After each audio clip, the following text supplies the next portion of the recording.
Now let's go to Dr. Pepper Ballpark and join Keith Radd. It is the night we have all been waiting for, the 81st Texas League All-Star Game presented by McAfee, and it comes to Dr. Pepper Ballpark in Frisco, Texas. Good evening, everybody. Welcome to the Midsummer Classic. That is right. We are a little more than halfway through these two halves, and tonight we will celebrate some of the game's best, some of the giants here of the Double-A world. Once again, this is the party. It is time for the All-Star Game. North versus South, little bragging rights. We'll see maybe the league's top hitters thinking, oh, maybe I'm the league's top hitter. No, I'm the league's top hitter. We'll have it decided here tonight. We've got a million faces and just all of them smiling as they walk through the concourse. This has been some day here. We had Fan Fest, which began earlier here at Dr. Pepper Ballpark, presented by Mahindra Dealers and Sephora. We've had the celebrity softball game benefiting the Michael Young Family Foundation, and now it is time for the All-Star Game. So the way we have it set up for you tonight, Sean Heath, the public address announcer here at Dr. Pepper Ballpark, who does every Frisco Rough Riders home game.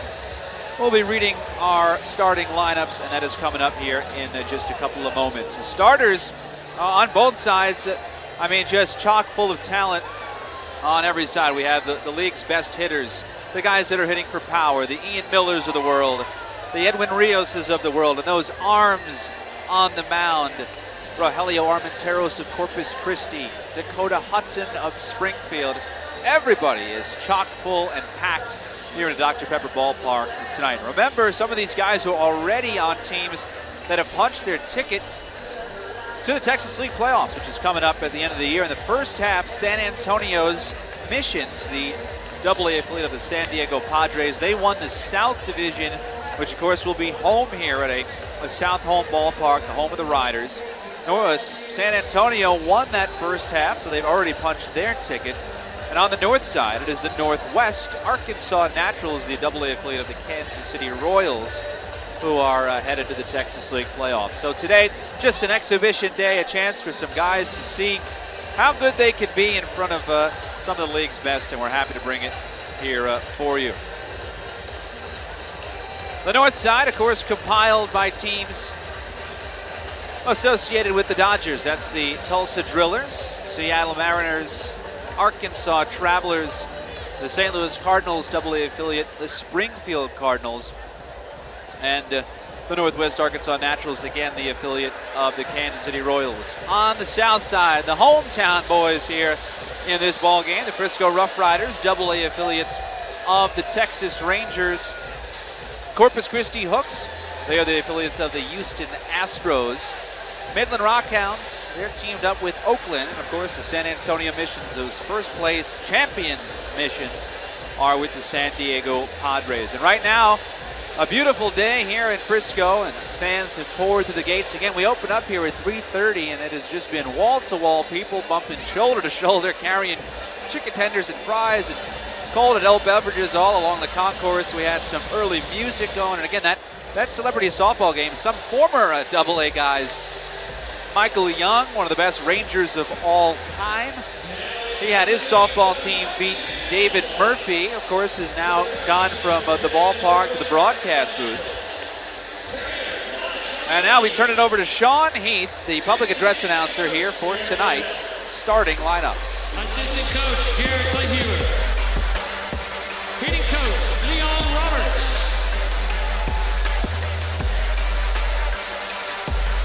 And pitching coach, Steve Luber.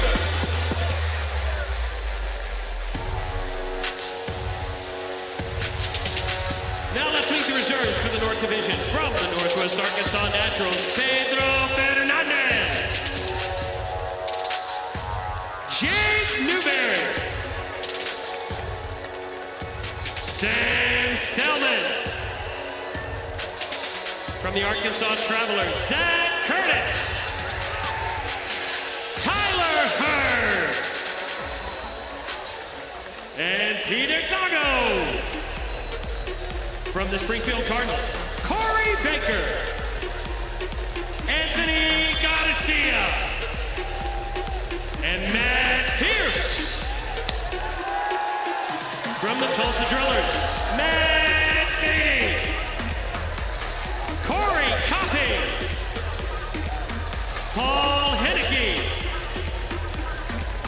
and Edward Paredes.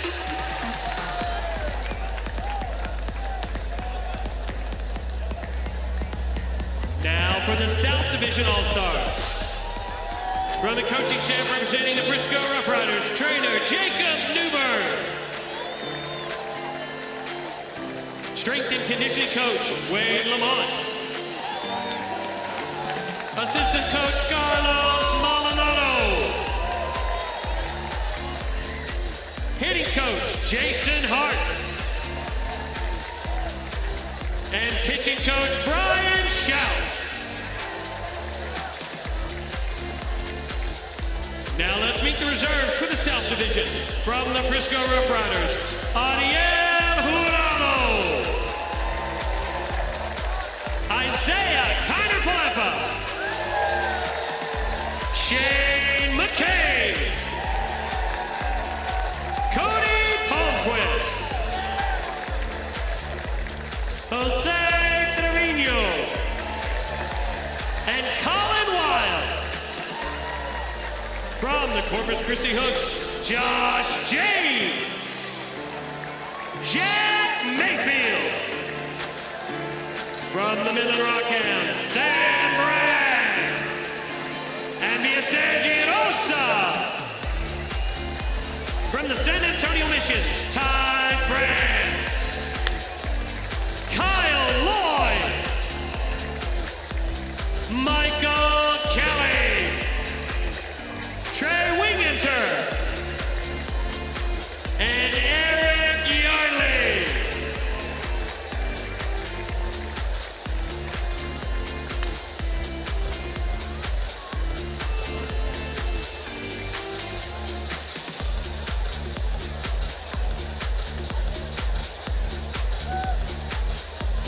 Let's meet this announced by North manager Vance Wilson. Leading off and playing center field. From the Northwest Arkansas Naturals, Ian Miller. Batting second, playing second base from the Northwest Arkansas Naturals, Jack Lopez.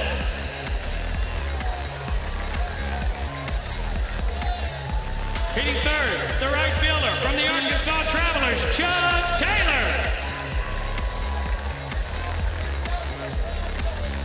In the cleanup spot, third baseman from the Tulsa Drillers, Edwin Rios. Batting fifth, playing left field from the Springfield Cardinals, Oscar Mercado. Hitting sixth, playing first base from the Northwest Arkansas Naturals, Samir Dueñez. In the seventh spot, the catcher from the Arkansas Travelers, Tyler Marlett. Batting eighth, designated hitter from the Arkansas Travelers, Kyle Waldrop. Hitting ninth and playing shortstop from the Northwest Arkansas Naturals, Humberto Arteaga. And the starting pitcher from the Springfield Cardinals, Dakota Hudson.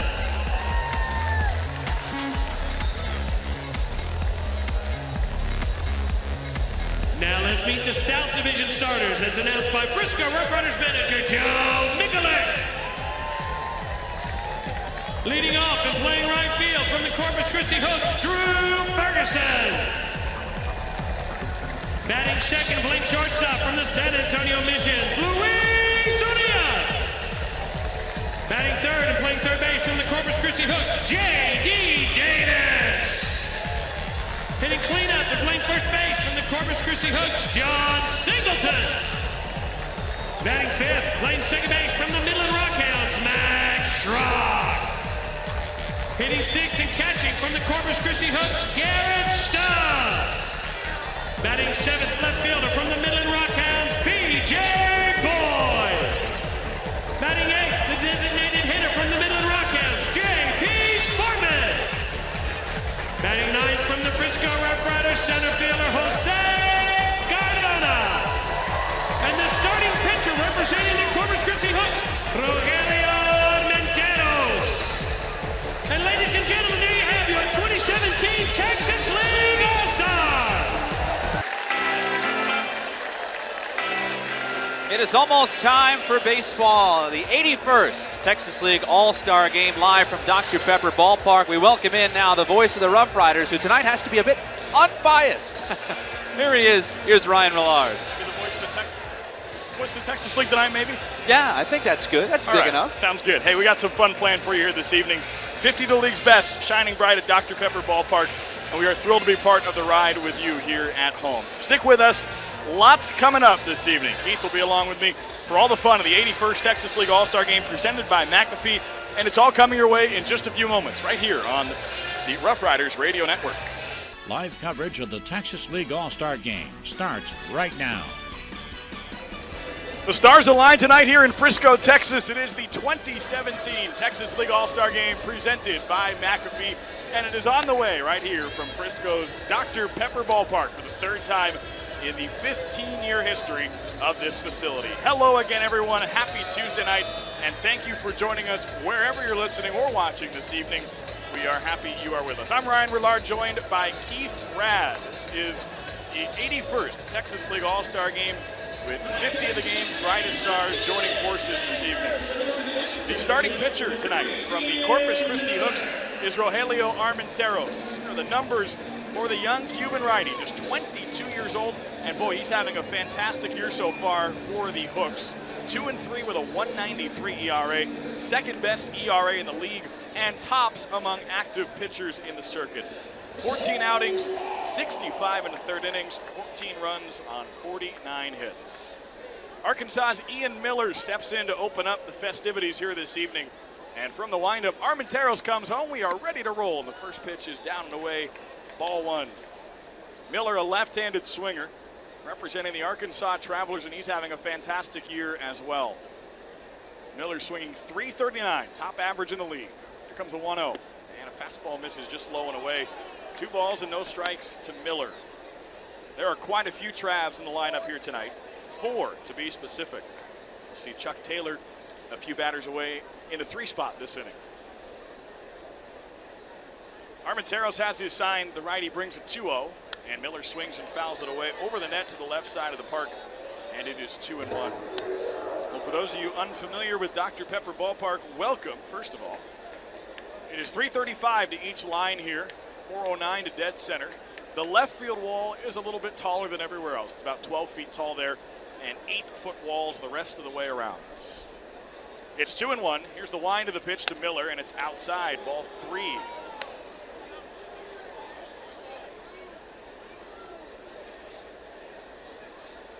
Miller followed by Jack Lopez and Chuck Taylor here in the top half of the first, just underway in the 81st Texas League All-Star Game. Armenteros ready with a 3-1, and Miller swings and lines one to the right field side, just fair inside the line for a base hit. He's around first, digging for second. Drew Ferguson from Corpus Christi just now corralling it, and here goes Miller turning on the Jets. He's in a third with a face-first dive, and that's a great way to start the Texas League All-Star Game. A triple from Ian Miller. That's his second triple of the year. He was halting at second base, and with Drew Ferguson having trouble in right corralling it, he just kept extending. So some quick fireworks in the Texas League All-Star Game. And here comes the Northwest Arkansas second baseman, Jack Lopez. So the North already with a quick advantage, trying to jump on the board here early against Armenteros. Lopez swings right-handed. Corner infielders playing a little closer than normal, especially John Singleton, who is at first. Initial toss home, and Lopez swings away for strike 1.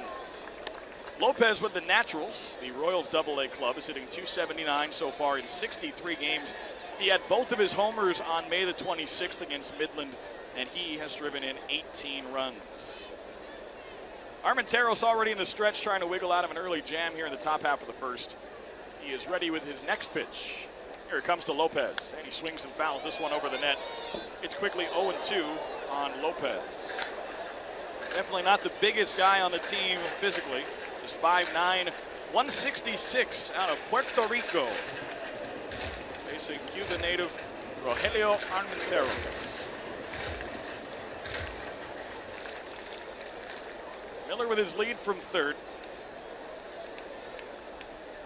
Infield stays back here on the 0-2. Armenteros comes to the plate, and he puts one low for ball one. Here's the south defense rather to start this evening. Midland's B.J. Boyd is in left. Frisco's Jose Cardona in center. Corpus Christi's Drew Ferguson in right. On the infield corners, it's third baseman J.D. Davis and first baseman John Singleton, both from Corpus Christi. San Antonio's Luis Urias is at short. Max Schrock from Midland at second, and Corpus Christi catcher Garrett Stubbs behind the plate with Armenteros. Here's his 1-2 to Lopez, and it hits the outside corner. Fastball called strike three, and Armenteros gets a punch out.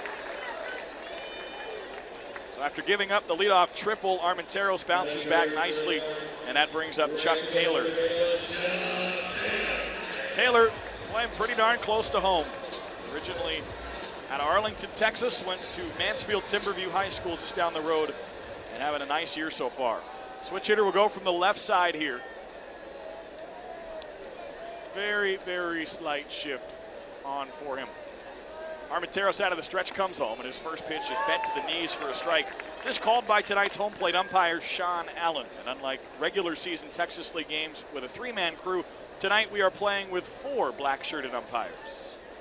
Sean Allen behind the plate, Reed Gibbs at first, Kyle McCready at second, and Malachi Moore at third. Miller at third with one out. Here's the 0-1, and Taylor takes just low. There's a ball, and the count is even on Taylor. Hitting .302 with 6 homers and 32 RBIs through the first 66 games of the year. Playing in a midseason All-Star game for the first time in his career, as are many of the selections here tonight. 1 on and 1 out, no score in the first. Here's a 1-1 from Armenteros, and Taylor swings and absolutely whacks it out to right center field. This one's carrying a long way, and it's onto the berm for a home run. Happy homecoming, Chuck Taylor. The Arlington native goes deep, and it is 2-0 North. Boy, he gave that a ride. Yeah, the Arkansas boys getting it going here. Miller gets on with a really wild triple, and then Taylor, like you said, welcome home. That's got to feel good. He's probably got some family here. No doubter. And that's against Armenteros. This is the All-Star game, man. You hit one out, you're going to hit it out against some of the league's best. So early fireworks in the 2017 Texas League All-Star game. And here's a guy that could go deep, too. This is Edwin Rios from Tulsa. So Armenteros doesn't get it any easier as he faces the lefty from the Dodgers organization. First pitch home, and it hits the outside corner for a strike. 0-1. Boy, Rios having a tremendous year.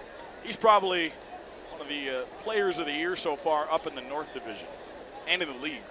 Here's the 0-1, and it hits the outside corner again. Armenteros uses the changeup to get strike 2. How about Rios' numbers so far? .312 average. He's played 70 of the 76 games for Tulsa, too, so that's a good sample size. 18 doubles, 15 homers, and 59 RBIs. The wind and the 0-2 from Armenteros, and he puts a fastball outside. It is 1-2. Rios is all over the league leaderboard right now.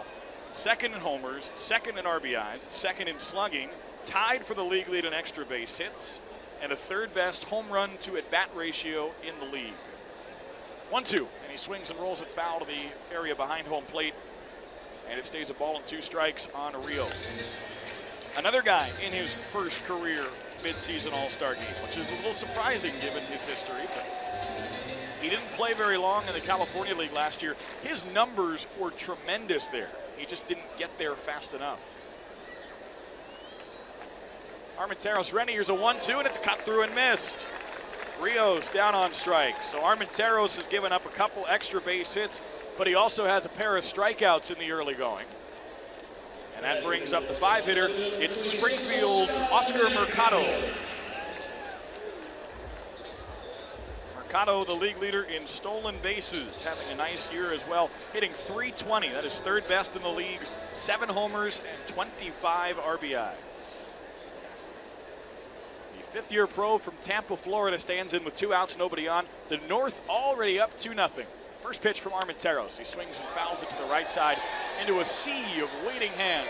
He ultimately goes straight over them, and it starts 0-1 on Mercado. The Arkansas duo teaming up quickly here. Ian Miller with a leadoff triple, And Chuck Taylor with a home run to right center field. Armenteros standing in the glistening sun, comes out of the wind with his signs from Stubbs. Here's the 0-1, and Mercado swings and he drives one through the middle for a base hit. Sharp liner from Oscar Mercado, and he's on with a 2-out single. So every other hitter so far has a base hit, and the North is a double away from hitting for the cycle here in the first inning. Brings up Samir Dueñas.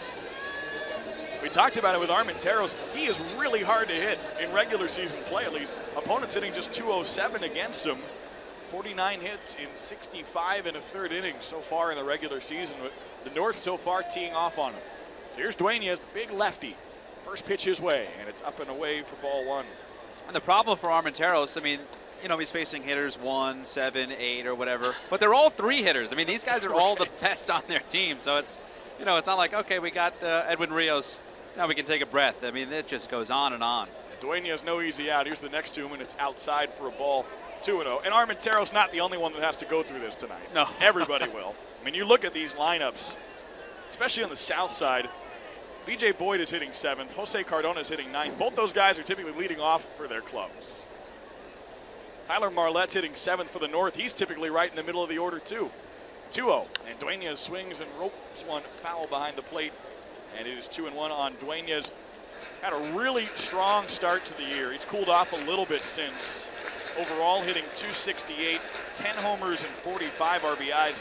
But early on, he was red hot. 329 hitter in his first 18 games, 3 homers and 23 RBIs. Dueñas, another Northwest Arkansas representative, of which there are quite a few here tonight. Here's a spin and a throw to first, checking on the Springfield representative, Oscar Mercado. Tulsa initially cleaned house. The Drillers had 9 of the 25 selections when the initial rosters came out, but one of those catch-22s where guys have been promoted to AAA Oklahoma City, so Tulsa only has 5 here tonight. 2-1, Mercado goes, the pitch is a swing and a pop-up. Right behind the bag at second, Urias and Schrock converge, and there may be a case of guys that don't play together all the time. It is Schrock who slightly runs into Urias, but makes the catch and retires the side. But how about the start for the North Division? 2 runs, 3 hits, including a homer from hometown product Chuck Taylor. We go to the bottom half of the first. It's the North 2 and the South coming up. And it is Springfield's Dakota Hudson, and a very deserving candidate for that start here this evening. Hudson having a tremendous year for the Cardinals AA affiliate. 6-3 with a 2.66 ERA through his first 13 starts. He has worked 81 and a third innings already, giving up just 24 earned runs. Hudson coming off his career long in innings, his last time out, which was on Thursday. 8 frames, 2 unearned runs on 8 hits, knocking off the Arkansas Travelers. Tonight he'll only pitch to South Division hitters, and he starts with Corpus Christi's Drew Ferguson. From the stretch, first toss, and it misses downstairs. Here's ball 1. Drew Ferguson, one of the few guys we're seeing in his normal position, at least in the order. Ferguson typically hits leadoff for Rodney Linares and the Astros AA affiliate. So far swinging a 294 rate, 1-0, and it's low. Hudson behind it, 2 balls and no strikes. 65 games, that 294 average with 6 homers and 27 RBIs. He's also stolen 15 bags in 20 tries. Hudson out of the wind at 2-0, and Ferguson swings and rips it foul behind the plate, and it's 2 balls and a strike. Luis Urias from San Antonio and J.D. Davis from Corpus Christi due up next. We told you the Arkansas Travelers are well represented in the North lineup. It's the Hooks on the south side of things. The wind and a 2-1. And Ferguson takes low and away for ball 3. Arkansas has 4 in the starting lineup, so do the Hooks. Ferguson batting first, Davis and Singleton third and fourth, Garrett Stubbs in the 6 hole, and the starting pitcher, Rogelio Armenteros. 3-1, and this is a strike at the knees. It's full count on Drew Ferguson. Bottom of the first, it is 2-0 North. Chuck Taylor with a big homer out to right center field to get the technically visiting side on the board. Here's the 3-2 payoff from Hudson, and Ferguson takes low for ball 4. So his 34th walk of the season. That Corpus Christi team leads the Texas League in walks, so no surprise here. We'll see John Singleton in a moment, who leads all of minor league baseball in walks. So Ferguson not quite there. but still a high total. Leadoff man on for the South here in the bottom half of the first, and that brings one of the league's really exciting young stars to the plate. That is 20-year-old Luis Urias from San Antonio. First toss, and Hudson gets a swing and a bouncer toward the right side of the infield. Racing to his left, it's Jack Lopez at second who makes the play and throws on to first. That takes care of Urias, but Ferguson moves into second. And let's meet the rest of the North defense. It's Lopez at second, joined by his Northwest Arkansas teammate Samir Dueñas at first. Humberto Arteaga, also from Northwest Arkansas, at short. Poor Edwin Rios, the only man that doesn't wear a Naturals uniform. He is at third base representing Tulsa.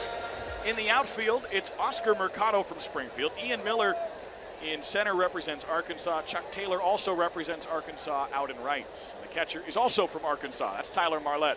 Here's the first to J.D. Davis. He swings and bounces one in the middle. Off the glove of Hudson, but right to Lopez at second. He picks it up and throws to first. But once again, it advances the runner Ferguson another 90 feet. So, first run of the night waiting at third base with 2 down here in the bottom half of the first.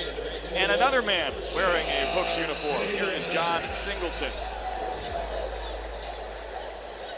Singleton, as we mentioned, the minor league leader in walks. 71 free trips to first for Singleton in just 66 games this year. Also has walloped 14 homers, so he has the power in that bat as well. Pull shift on for Big John as the first pitch comes in, and he takes it low for ball 1. Already bullpen action from both sides. If you're not familiar with All-Star game formats, we are probably going to see a new pitcher every inning here tonight, if not 2 in 1 inning, to make sure that everybody that's here gets a chance to pitch. Here's the 1-0, and Singleton swings and he lifts a soft fly ball out to shallow left. Rios out from third. He gives way to left fielder Oscar Mercado. And it's the Springfield representative who makes the catch for the final out here in the bottom half of the first. No runs after the leadoff walk to Drew Ferguson. He's left on third. And we go to the second. It's the North 2 and the South nothing. We're coming back right after this. Our first pitching change of the night as we go to the top half of the second. 2-0 in favor of the North. Let's say hello to San Antonio right-hander Michael Kelly, one of the league's brightest stars as a starting pitcher this year. Kelly's been tremendous. 7-2 with a 2.98 ERA. Kelly representing the San Antonio Missions here tonight. Former first-round pick in 2011. The right-hander will deal with the 7, 8, 9 hitters here in the second inning. Tyler Marlette, Kyle Waldrop, and Humberto Arteaga. Arkansas, and Northwest Arkansas.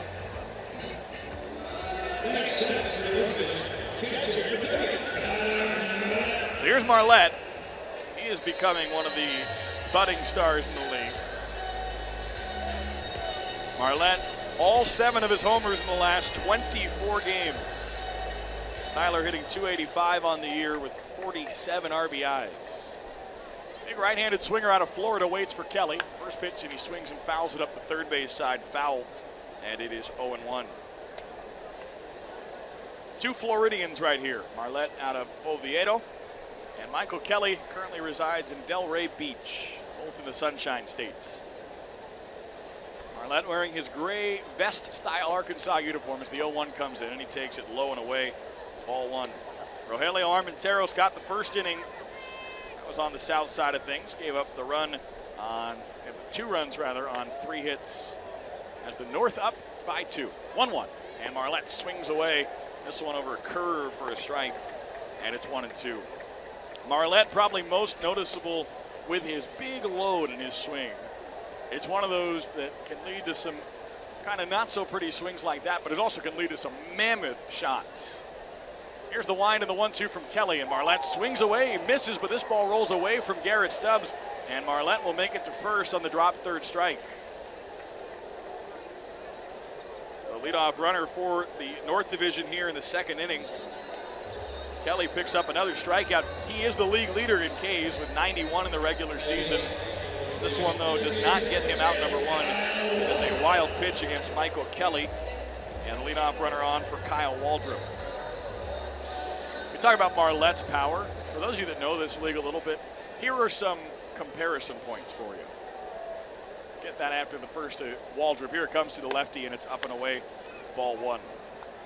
He hit a couple homers that just boggle the mind if you know the parks in this league. One of them off the base of the scoreboard in his home park, Dickey Stevens Park, back in late May. That is hard to get it over the wall in that park, let alone off the scoreboard. Here's a 1-0, and Waldrop swings and misses. It's strike one. Waldrop on the year, a .279 hitter, 8 home runs and 47 RBIs. He hit another one that's even more impressive. A couple days after that one off the scoreboard. He hit one out to dead center in Midland, which is really, really hard to do. 1-1, and this is low to Waldrop.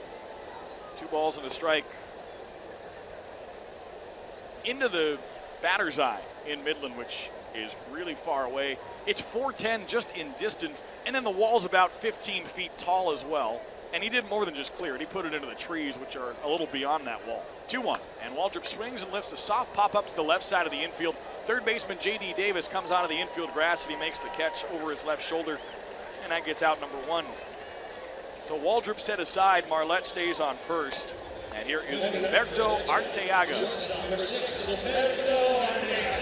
Arteaga representing the Northwest Arkansas Naturals. He's hitting .302 on the year through his first 69 games with a home run and 21 RBIs. Arteaga, righty swinger out of Venezuela. And Kelly into the stretch. Takes his time now, brings his first pitch. And Arteaga swings and skies one towards center. Jose Cardona jogging forward and to his left. He knows this outfield well, playing in his home park, and he makes an easy routine catch for out number 2. So Marlette stays at first. Without the drop third strike, this will be a 1-2-3 inning for Michael Kelly, but it continues along, and it brings up the leadoff man in the order, Ian Miller, who began the ball game with a triple to the right field corner and scored on teammate Chuck Taylor's 2-run homer, which has provided both runs so far in what is a 2-0 lead for the North. Miller stands in. Kelly comes home, and the first toss misses down and away, ball 1. Taylor's homer to right center field. Arlington product making a nice first impression in front of the Metroplex crowd here this evening, and it's a really good crowd, by the way.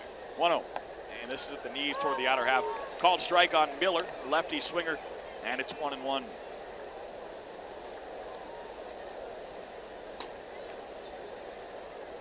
Miller doing all kinds of things for the Travs, who lost him a little bit of an injury there for a while. Good to have him back now. So 1-1 comes down and inside. Stubbs sliding down to his right to knock it down, and he keeps the count at 2-1. Miller has 24 stolen bases on the year as well. And is second best in the Texas League and tied for the most in the Mariners organization overall. Kelly set with a 2-1. Here it comes. And Miller swings and sends one to the left side. Foul and out of play. And the count is even at 2. Matt Pierce just finished warming in the North Division bullpen. So it could be a pair of Springfield hurlers to begin this one for the North Division tonight. 2 balls, 2 strikes, 2 outs, 2-0 North Division. Marlette leads from first, hands on his knees. And here's the pitch to Miller. He swings and misses. Off speed gets him for strike 3. And Kelly works pretty nice second inning here for the South. No runs, no hits, just the drop third strike, and Marlette is stranded on first base. So we go to the bottom half of the second. North still leading 2-0 in the 81st Texas League All-Star Game presented by McAfee. Part of a tremendous month of May for right-hander Matt Pierce. 23-year-old out of Bonita Springs, Florida, former 13th round pick of St. Louis back in 2014. In the month of May, he was 5-0 with a .69 ERA. That's not 1 star, that's not 2 starts, it's 5 starts, including 2 complete games in a row. Texas League Pitcher of the Week after the duo of complete games as well. Here in the bottom half of the second, he gets 5, 6, and 7 in the order. Max Schrock from Midland will start things off. Schrock, a left-handed swinger, stands in against the righty Pierce. He brings his first, and Schrock swings and pops it up left side in foul territory. Rios over by the south dugout on the third base side, but this ball finds the seats, and it's 0-1. Hudson allowed just 1 base runner. Came Leadoff walk to Corpus Christi's Drew Ferguson. Retired the next 3. Here's the 0-1. And Schrock swings and lines one towards center. Second base umpire Kyle McCready dances out of the way of a nice line drive single from Max Schrock. And a leadoff base runner again for the South here in the second inning.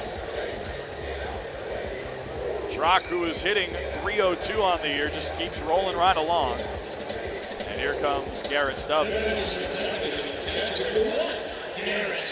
Corpus Christi catcher. One of the 4 hooks here in the lineup this evening. There's another one on the bench as well with Jack Mayfield. First toss home, and Stubbs swings and fouls it straight back, and it's 0-1. Stubbs just a .240 hitter, so not quite the numbers that we've seen with some of these other All-Stars so far, but he's such a good catcher, and he's had some big games at the plate. So definitely a worthy All-Star here in the South Division, as is the man that will follow him tonight, Jose Trevino from Frisco. 0-1, and the pitch is at the knees, a called strike on Stubbs, and it's quickly 0-2 to the backstop. Colin Wiles beginning to warm in the left field bullpen for the South.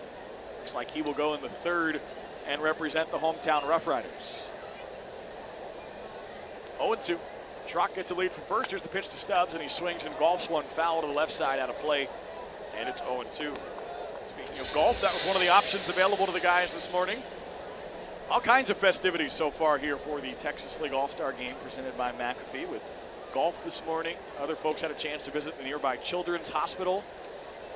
Some folks toured the Star, home of the Cowboys practice facility. Here's the 0-2, and it bends down and inside. Might have caught Stubbs, who's dancing out of the way, and that is indeed the case. Stubbs plunked on the back foot. And Pierce with a hit by pitch puts the first 2 men on here in the second inning. 2-0 North, but a couple base runners for the South Division. And that brings up B.J. Boyd. Folks hit the spa this morning, and everybody came together last night for the All-Star Gala downtown Dallas. Really fun event put on by the folks here in Frisco. And a first-class operation these last few days, and it seems like everyone's enjoying the festivities so far. B.J. Boyd, the lefty swinging outfielder from Midland, hops to the plate. First toss, and he swings right through a changeup for strike 1. Boyd hitting .305 on the year. He has 1 homer and has driven in 23. Trying to pick up his teammate Max Schrock from second, and his teammate for tonight, Garrett Stubbs, at first. The 0-1, and this is inside by just a bit.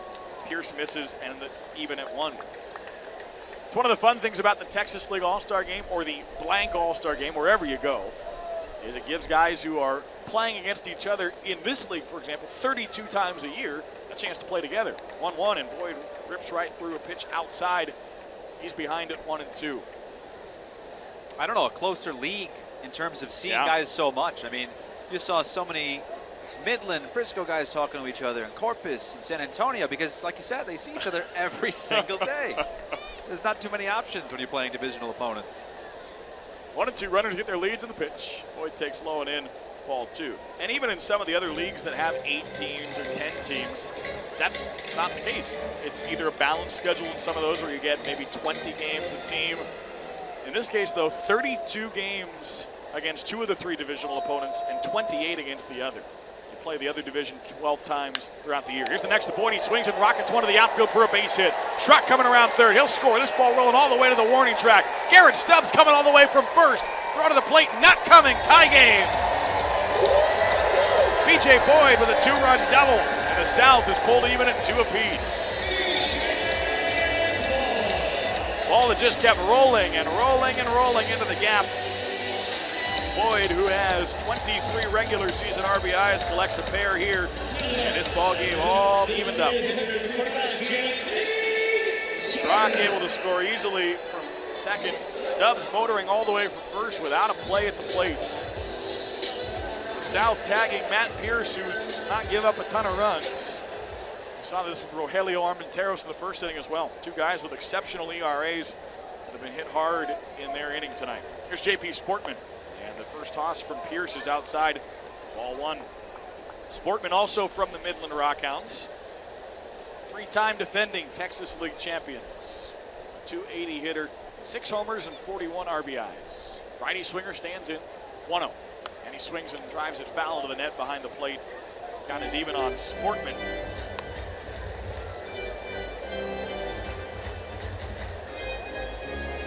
Sportman, 25 years old, originally a 27th round pick of the Oakland Athletics back in 2014 out of Central Connecticut State.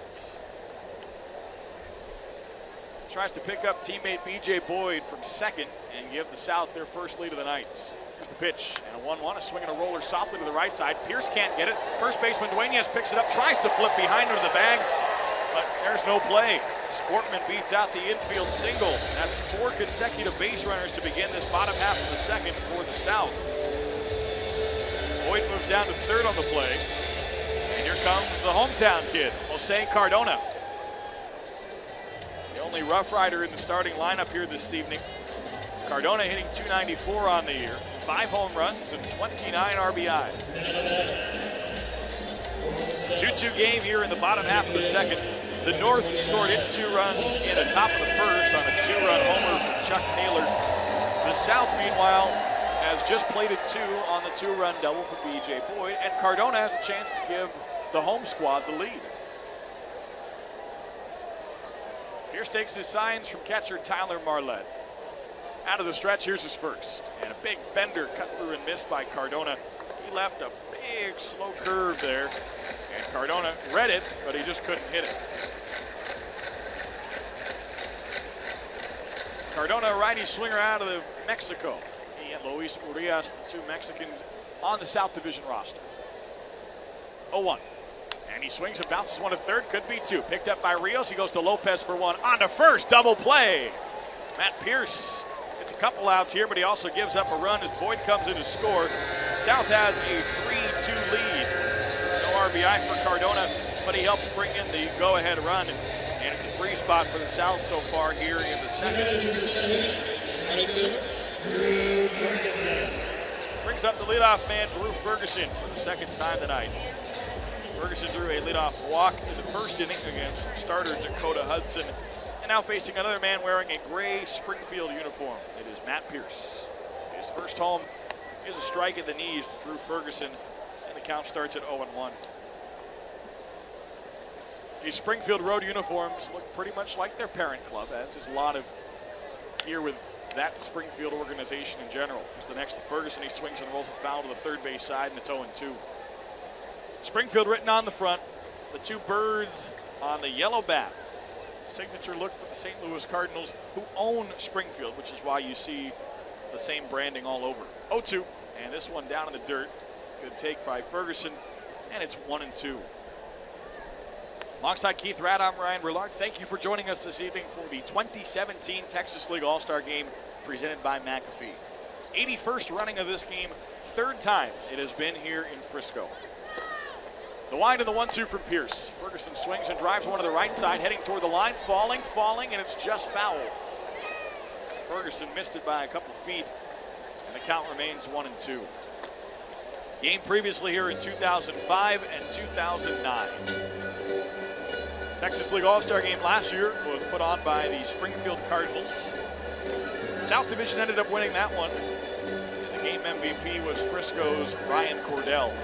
Now in the Brewers organization, and starring at AAA Colorado Springs, one of the many guys that has played in the Texas League All-Star Game and gone on to do bigger and better things.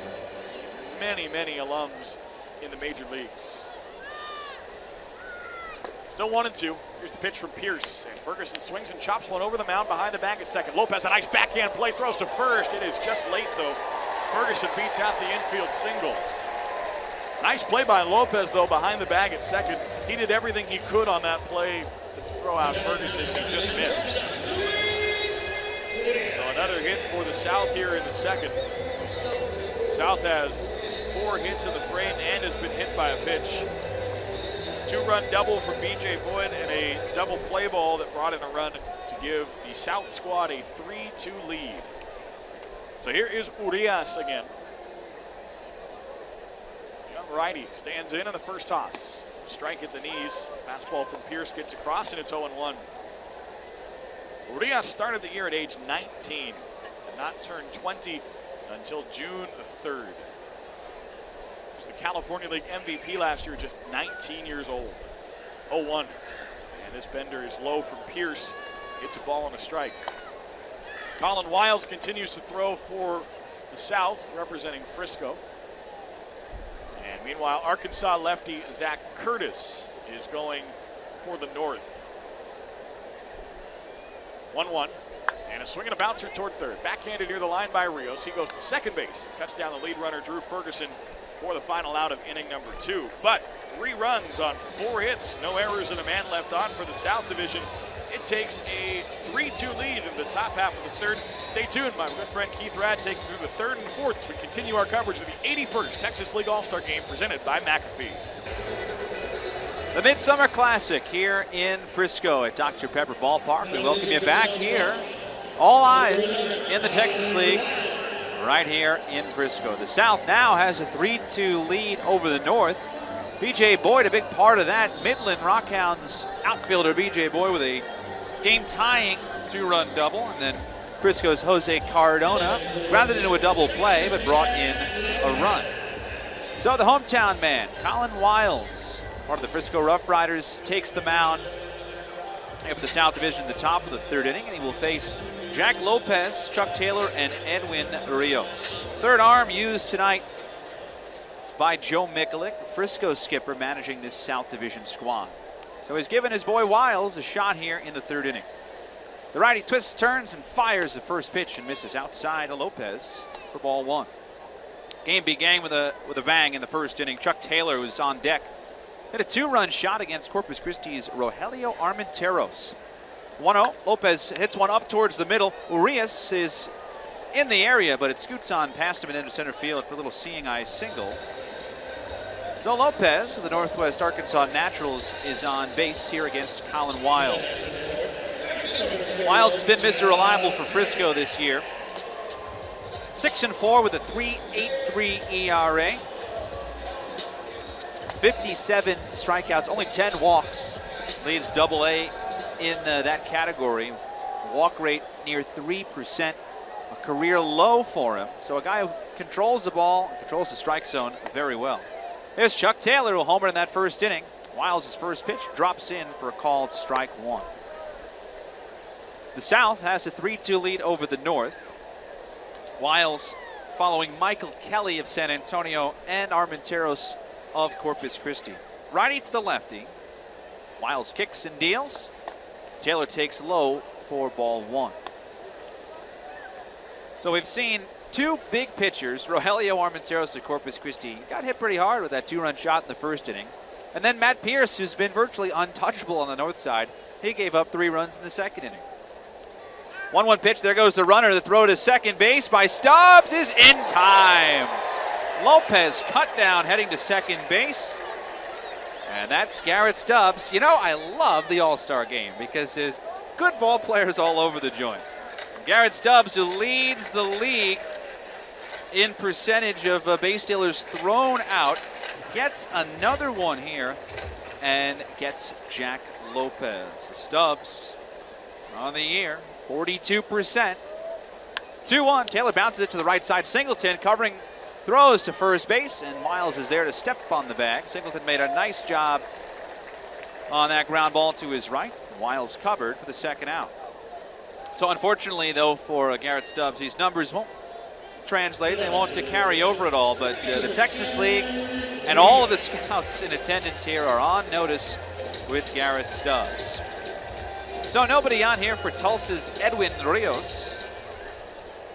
2 outs. Rios struck out swinging against Armenteros in the first. Wiles' his initial toss is down and in for ball 1.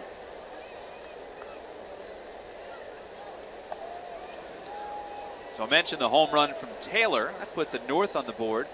And then Boyd with a big 2-run double. 1-0. Rios hits one well to right field. Ferguson back. He looks up. And hello, Choctaw Lazy River. My name is Edwin Rios. We are tied at 3 with the big blast from Tulsa's Edwin Rios. That was a monster shot from Rios, who leads all North players in home runs. And he is showing his muscles here in Frisco. At 15 for the All-Star break. And boom, right to that left side of the Choctaw Lazy River here in Frisco. If you haven't been to Dr. Pepper Ballpark, I would strongly suggest getting a ticket here for a little Lazy River pool party. So Rios splashed down to tie the game, and here is Oscar Mercado. Wiles, first pitch to him is a slider on the outside corner taken for a called strike one. Mercado, one of the best outfielders in the league in terms of defense from the Springfield side.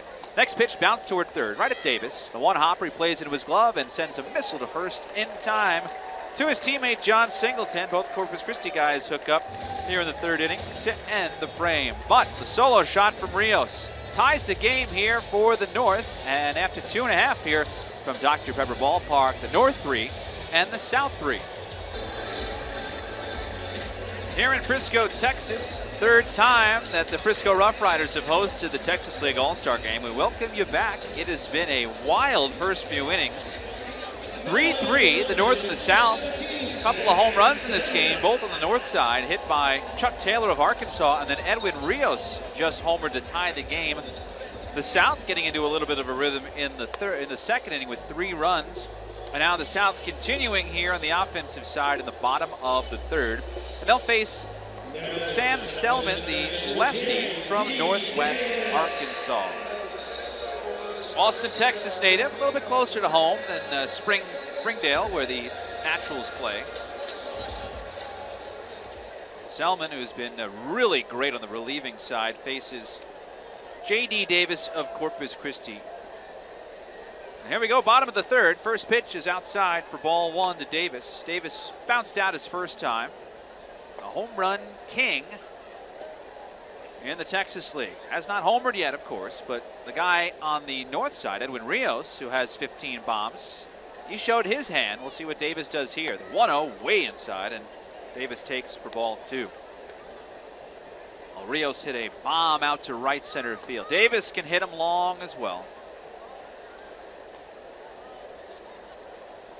JD has clobbered 18 blasts. He actually leads Corpus Christi all time with homers. Selman's 2-0 is fouled back, and Davis hits it into the mesh for strike one. Selman 6'3", 197, 26-year-old. First time he has been called to the All-Star game in his career, unranked in the Kansas City Royals organization, but again, having a really stellar season. He has struck out 54 in 35 innings. 2-1, way inside again, and he misses here to J.D. Davis. So 3 balls and a strike. So in this inning, Davis, Singleton, and Schrock, 2 boys from Corpus Christi and 1 from Midland against Sam Selman. Selman's MO, he doesn't really let anybody get hits against him. Lowest opponent's average in the league. 3-1, kisses the outside corner for a called strike two. The league hitting just 163, which is, in terms of relievers, best in the league. Tall lefty set here with the bases empty in the bottom of the third. 3-2 pitch, Davis pops it up, shallow right. Taylor comes racing in, and he's there to make the catch. Jack Lopez, the second baseman, went out there to pay a visit, but it's Taylor on this one. And so Davis is 0 for 2. A lot of these guys you'll hear about all night. We'll read their resumes. And when it's all said and done, these guys are like Harvard graduates. I mean, their resumes are just impeccable when you take a look at them. Selman, no different. Last 9 outings, a 1.15 ERA. Naturals pitcher of the month in May. I mean, they just consistently play well, these guys. First pitch to John Singleton, misses outside for ball one. Singleton flew out to left his first time. He sees the shift here in the All-Star game, so even in an exhibition, he can't get a rest from that. The 1-0, that misses downstairs for ball two. Tied at 3 here in the bottom of the third at Dr. Pepper Ballpark. 81st Texas League All-Star game. First here since '09. Frisco's Ariel Jurado warming up for the South in the bullpen. 2-0. Singleton bounces out of the way on a ball high and tight. Selman hasn't thrown too many strikes to his first 2 guys, but has bounced back at least once against Davis and falling behind against John Singleton, who leads the world in walks. Selman's 3-0. There's a strike in the inside corner. Back to 31 here now on Big John Singleton. Now the bullpens here at Dr. Pepper Ballpark will be active all night, as we've talked about in all-star games. Just churning out pitchers every single inning. Selman's 3-1. Singleton hits a curveball way up in the air, third base side. Rios, the third baseman, comes walking into the base path, and he makes the catch over his left shoulder. That's a major league little fly ball there from Singleton, about a mile in the air for out number 2. So Selman has 2 outs, and here is Max Schrock of Midland. And those bullpens here in Frisco, they are tucked in the seating bowl. So again, on your list now, the Choctaw Lazy River. And when you come out to Dr. Pepper Ballpark, you get a chance to sort of sit next to the relievers with those bullpens tucked in the seating bowl down the lines. First to Schrock, the lefty. Swings and fouls it back to the netting. And it's strike 1. Schrock singled up the middle of the second inning, starting the rally for the South. They scored 3 in that frame. Took the lead, but the North tied it in the top of the third. Strike 1 pitch. Schrock hits a little swinging bunt towards third. Rios charges, gloves, and he bobbles it. No throw, no play, no nothing. Just Schrock on for free here in the third. So Max reaches for the second time. And now catcher Garrett Stubbs. Stubbs got plunked on the foot in the second inning, so he got on base, but everybody was all googly-eyed to see Stubbs throw out Jack Lopez in the top of the third inning. Stubbs, one of the best catchers in the league, gunned down a base runner to help Colin Wiles and the South defensively. First to Stubbs is outside for ball 1. Well, it doesn't get any easier for the North Division either, because Jose Trevino is next, and he has 16 guys cut down this year. And if they get in a pinch, Isaiah Kiner-Falefa's behind, and he's a tough one to run on, so it's going to be a tough night on the bases. 1-0, Stubbs hits it in the air to left field. Mercado cuts over, cuts in, and he's got it for the out. Had a pretty good inning there for Selman in his first appearance in an all-star game, so good for him. In the inning, no runs, no hits, 1 error, and Schrock is left on base. Through 3 here from Frisco, the 81st Texas League All-Star Game, the North 3 and the South 3. More coverage is next here from Frisco. Midsummer Classic continues on. We go to the top of the 4th inning alongside Ryan Roulard. My name is Keith Ratt here at Dr. Pepper Ballpark in Frisco. The North 3 and the South 3. We have had no shortage of fun in this game. And it's called an all-star game for a reason. These guys have shined so far. We've seen great offense. We've seen some good pitching, some good defense. And, oh, yeah, we get a couple more frames. Ariel Jurado gets his first frame. He represents the Frisco Rough Riders, the AA affiliate of the Texas Rangers. They're pitching in his home ballpark. Very young, 21-year-old Panamanian right-hander. Second Riders pitcher in a row here for manager Joe Mikulik, the skipper on the south side. It is the Frisco staff up the third base line in that dugout with the South and Northwest Arkansas. Vance Wilson and company up the first base line for the North. So Mikulik getting his guys in. Jurado, the third best prospect in the Rangers organization, second best pitching prospect behind Yohander Mendez, who was named to the All-Star game, but unfortunately unavailable. Jurado, though, a selection all the way after his really amazing month of May. Samir Duenas leads it off here for the North. First pitch to the lefty is hit sharply to second. Schrock goes down to a knee, scoops it up, and flips it to first, and there's 1 away. So Jurado, who is a sinker baller, ground ball guy, well, there you go, he got a ground ball on his first man, and this will bring up Arkansas's Tyler Marlette. A little more on Jurado's really great May. That's sort of why he is here. 5-0, 6 quality starts in that month, and an ERA of 1.86. Marlette struck out his first time and reached on a wild pitch, dropped third strike. First pitch to him is hit sharply to short. Arias to his left, scoops it up and shimmies it to first in time. 2 away. Jurado, ground ball pitcher, has gotten 2 here. And also that month of May for the Rangers' second best pitching prospect. The Texas Rangers gave out minor league awards for the month of May, naming Gerardo the pitcher of the month. Working quickly here in the fourth inning, tied at 3 in the All-Star game. Here's Kyle Waldrop. First pitch from Gerardo is a strike at the knees, 0-1. Waldrop against Michael Kelly of Corpus Christi in the second inning. That was Kelly's first and only inning of work. Waldrop popped out. Strike one pitch to him, bounce to the right side. Here comes Schrock. Backhand play in the base path. Chucks to first. Inning over. Well, Gerardo has a 1-2-3 here in front of his home crowd, and he works very quickly in that fourth. 3 up and 3 down. All-Star game just getting started. Tied at 3 here in Frisco, the North 3 and the South 3. More coverage next here at Dr. Pepper Ballpark. One thing this entire league can rally around, a song deep in the heart of Texas. This is the Texas League All-Star Game live from Frisco. Third time this organization has hosted this wonderful event. The 81st time the league has held this competition. 3-3 tie.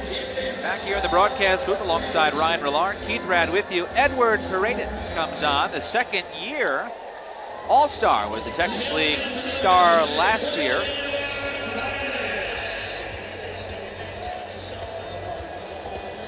Of the Tulsa Drillers, Mr. Paredes, the left-hander.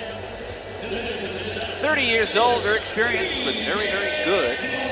42 Ks in 30 innings. It's an ERA of 3 and 23 relief appearances. So we've seen a couple of starters. We've seen some relievers from Vance Wilson and the North Group. And now B.J. Boyd, who's had a pretty big night, stands in. It's Boyd's second turn at the plate. Bottom of the fourth inning, tied at 3. Paredes to the lefty.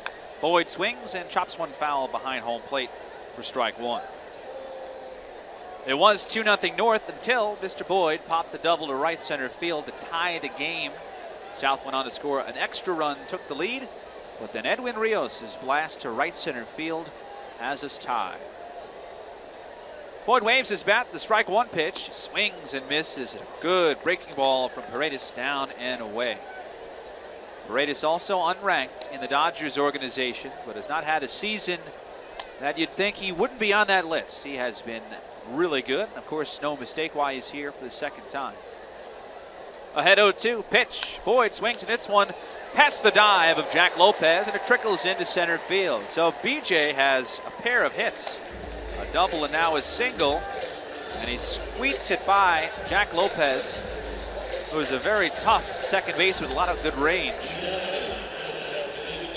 Second base umpire Kyle McCready, who's sort of hiding out there in the middle of the infield. We have a four-man crew tonight. This is big league stuff here for this All-Star game. McCready's had to shuffle to his left and shuffle to his right all night long to get out of the way. One on, nobody out here in the fourth, and it's Midland's J.P. Sportman. Kick in the pitch. Sportman fouls it off to the right side, high in the air for strike one. Well, the entire bottom of the order got into the party against Springfield's Matt Pierce in the second inning. Sportman picked up the third of 4 hits. Little infield single to start trouble, and that's how the South scored. Paredes is allowed a leadoff base runner. First pitch, next pitch I should say, high for ball one. So Sportman takes, and it is a ball and a strike. J.P. Sportman has thrown together a great season as well. Very versatile for the Rockhounds. Outfielder, infielder. Next one, hacked on a miss. Sportman behind a ball and 2 strikes. We began the year with a bang. 12-game hitting streak. Hits in 19 of 20. He's hit in 7 of the 9 spots in the order. Put him in every outfield position. Throw him at second base. And he will play it with ease. 1-2, check swing and a ball in the dirt. Appeal? No appeal. It is ball 2. So Sportman in the 8th spot, and then Jose Cardona of Frisco to follow. We are expecting, at least on the defensive side and the batting side, changes to come after we pass the halfway mark. About the 6th inning, we'll start to see some new faces. 2-2, Sportman rips and misses through for strike 3, and Paredes, who has K'd a whole ton of folks picks up a strikeout here in the All-Star game. Again, Paredes coming in 42 Ks in 30 innings. So 1 on and 1 out for Jose Cardona, who, though he brought in the run, not credited with an RBI because he bounced into a double play in that second inning. The Mexican outfielder, right-hand hitter, whirls the bat around, puts it over his right shoulder. And the first from Paredes, change up down and away for ball 1. Again, B.J. Boyd is at first base. He had a leadoff single to center field. Boyd has swiped 7 of 10 here before the All-Star break. Takes his lead, striding once, striding twice, and bends at his back. 1-0 pitch. Cardona takes it at the knees, and the count is even at a ball and a strike.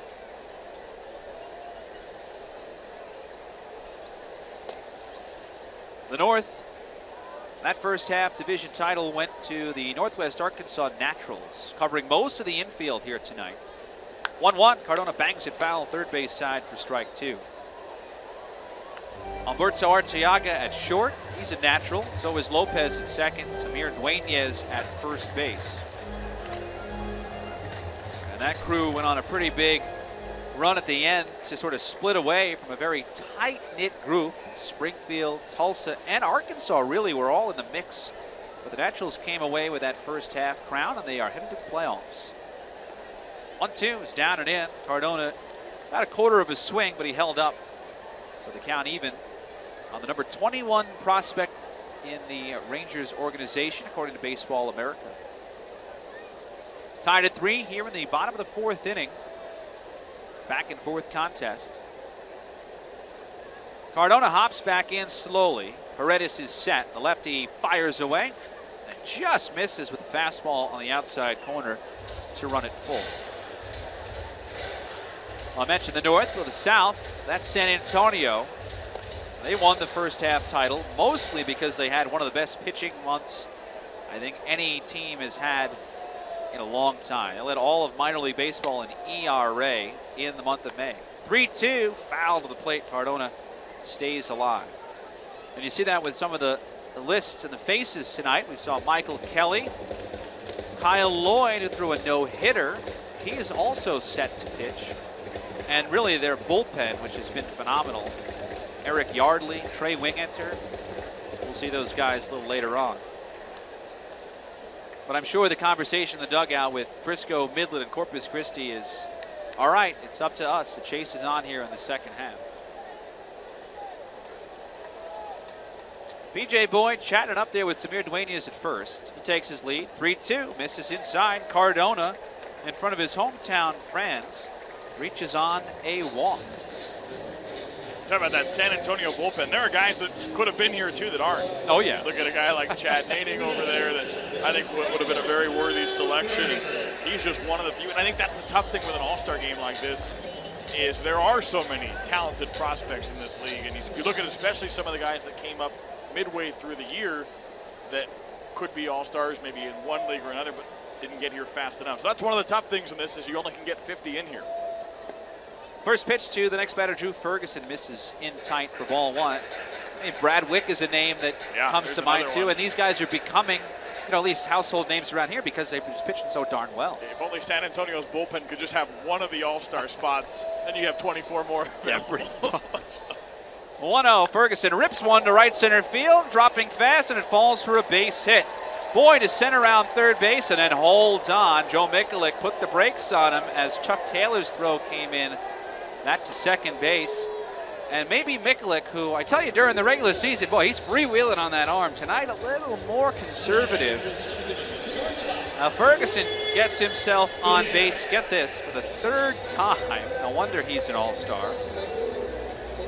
And now the South has him loaded with 1 out in the home half of the 4th inning. And it's one of the league's best. I really should stop saying that because everybody here is one of the league's best. But he really is, I promise. Luis Urias. And he's only 20 years old. Pitch to the righty, inside. He shoots his hands out of the way. Falls backwards on his heels to fall out of the way of that one for ball 1. Well, I think one of the cool things about a double-A all-star game, and there's something exciting about every level, but around this level, this is when you can start to really feel who is on the rise.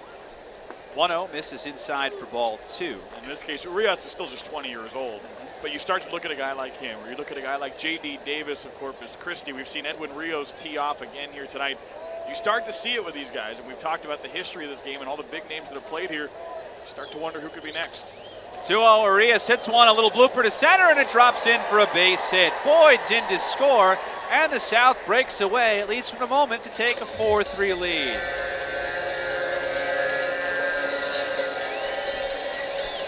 So Urias drives in the run, and it has been hits galore here for the South, and here comes Vance Wilson to make a pitching change. We'll have a new arm here in the inning. South has taken a 4-3 lead with 1 out. They still have the bases loaded. We'll have that changed for you next here. It is the 81st Texas League All-Star Game presented by McAfee. Now back to Rough Riders Baseball, live from Dr. Pepper Ballpark on the Frisco Rough Riders Radio Network. Corey Baker called on here, a representative of the Springfield Cardinals, and he will pitch in relief in an early portion of this ball game, but crunch time for him. Vance Wilson, the Northwest Arkansas Naturals manager and the skipper of this North squad, brings in Springfield boy Corey Baker with the bases loaded. We're here in the bottom of the 4th inning. The South has already scored, that against Tulsa's Edward Paredes. And now J.D. Davis with the bases juice, representing the Corpus Christi Hooks. He's got Jose Cardona of Frisco on third. His teammate and fellow Hook, Drew Ferguson, at second, and then Luis Urias, who has broken this tie with a little bloop single, is at first. Baker's initial toss, Davis bounces it off third for strike 1. Corey Baker, 2-1, and a 2.70 ERA. 21 appearances out of the pen. Guy called on in some late game situations. He's locked down 3 saves.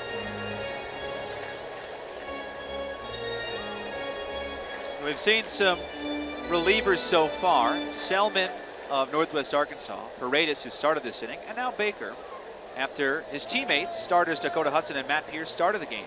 Next pitch, Davis hits it again in that same spot off third base.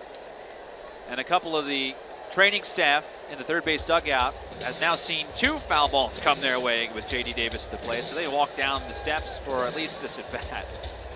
And it's 2 strikes. Davis threatening here for the South Division.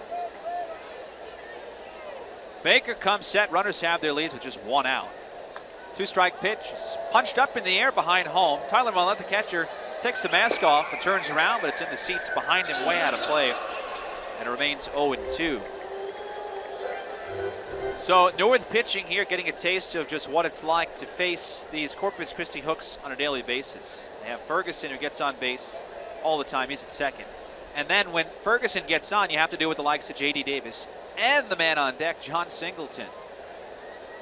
Kicking the 0-2. Davis punches this one third base side, well out of play. And it remains 0-2. And again, you see a lot of funny stuff going back and forth, a lot of trash talking. This is a bragging rights game. A lot of these guys are really good friends on both sides, but I'm sure that some of the South pitchers are saying to Springfield, hey, we have to face these guys every time. Next pitch down in the dirt, and Davis takes for ball 1. Because it is the Midland pitchers and the Frisco pitchers, San Antonio pitchers that have to deal with Davis and Singleton back to back in spots like this with the bases loaded. Baker's doing a pretty good job, though. He has 2 strikes on J.D. Runners lead again off all bases. 1-2, fouled straight back on a breaking ball. And it stays 1-2. Baker, an example of a guy who, as Ryan touched on in the last half inning, breaking out here. He's a former 49th rounder. And look at him now, a Double-A All-Star for the first time in his career. So we're really seeing Baker come into his own, and he has come up the ranks year by year. 1-2, Davis pulls it to third, underneath Rios' legs and into left field. Cardona comes in to score. Ferguson behind him to throw is well late. The South, on a 2-run single by J.D. Davis, takes a 6-3 lead. Davis gets it done every single time, it seems. That time got it past the pretty good third baseman, Edwin Rios, on a hot shot through the wickets. And the inning continues with John Singleton. So on the play, Cardona scores from third base. Ferguson with great speed around third as well. He comes in. Urias went to second. Davis is at first. Again, just one out. First pitch to John Singleton. Check swing into a full swing for strike one. You credit Davis with a 2 RBI single. And Baker having some trouble. Kick in the strike one pitch. A hack and a miss by Singleton. 0-2. John Singleton has been on some home run tear. He has had 4 20 home run seasons in a row. 0-2, misses outside. Big John takes for ball one. Singleton entering this little break here has 14, so there's no doubt really that he'll get to that 20 mark again. Next to him, check swing in the dirt, but no swing. And the count even 22 here on number 21.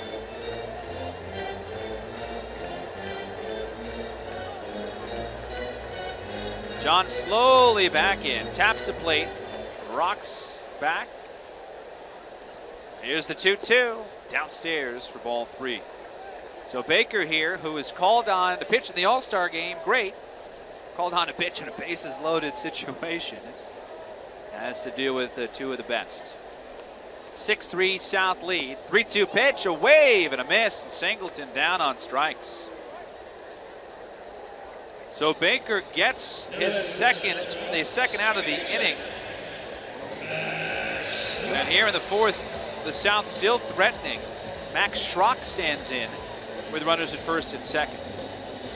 Well, don't let the score fool you. Even though the South has a 3-run lead, we know the North will come storming back. First pitch, Schrock takes low in the dirt. Breaking ball missed there for ball 1. In fact, tonight the North has put together little rallies of their own to take a 2-0 lead on Chuck Taylor's first inning home run and Edwin Rios' game-tying home run in the third inning. 1-0 pitch. Schrock hits it sharply to second. Backhanded by Lopez off his glove. It trickles away. And it'll be a base hit as Schrock reaches safely. No throw. Lopez had to go to his right. And again, the South just chipping away, hits and hits and hits. 9th hit of the night for the South Division. And here is another Corpus Christi starter, Garrett Stubbs. On that play where Urias went from second to third, he took the turn to third. Lopez raced the ball back in from center field to keep Urias from scoring. So the bases are loaded again here against Baker. First to the lefty, Stubbs is a fastball outside for ball 1. 9th hitter of the inning for the South.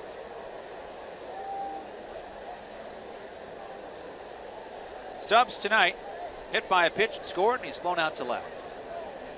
So his third plate appearance as the starter. 1-0 to him. He swings and pulls one down the right field line. It plops down the line for a base hit. Here comes Urias. He scores easily. Davis around third. The throw finally coming in. Schrock is coming in as well. He scores, and Stubbs into third with a triple. Garrett Stubbs empties the bases and puts the South up 9-3.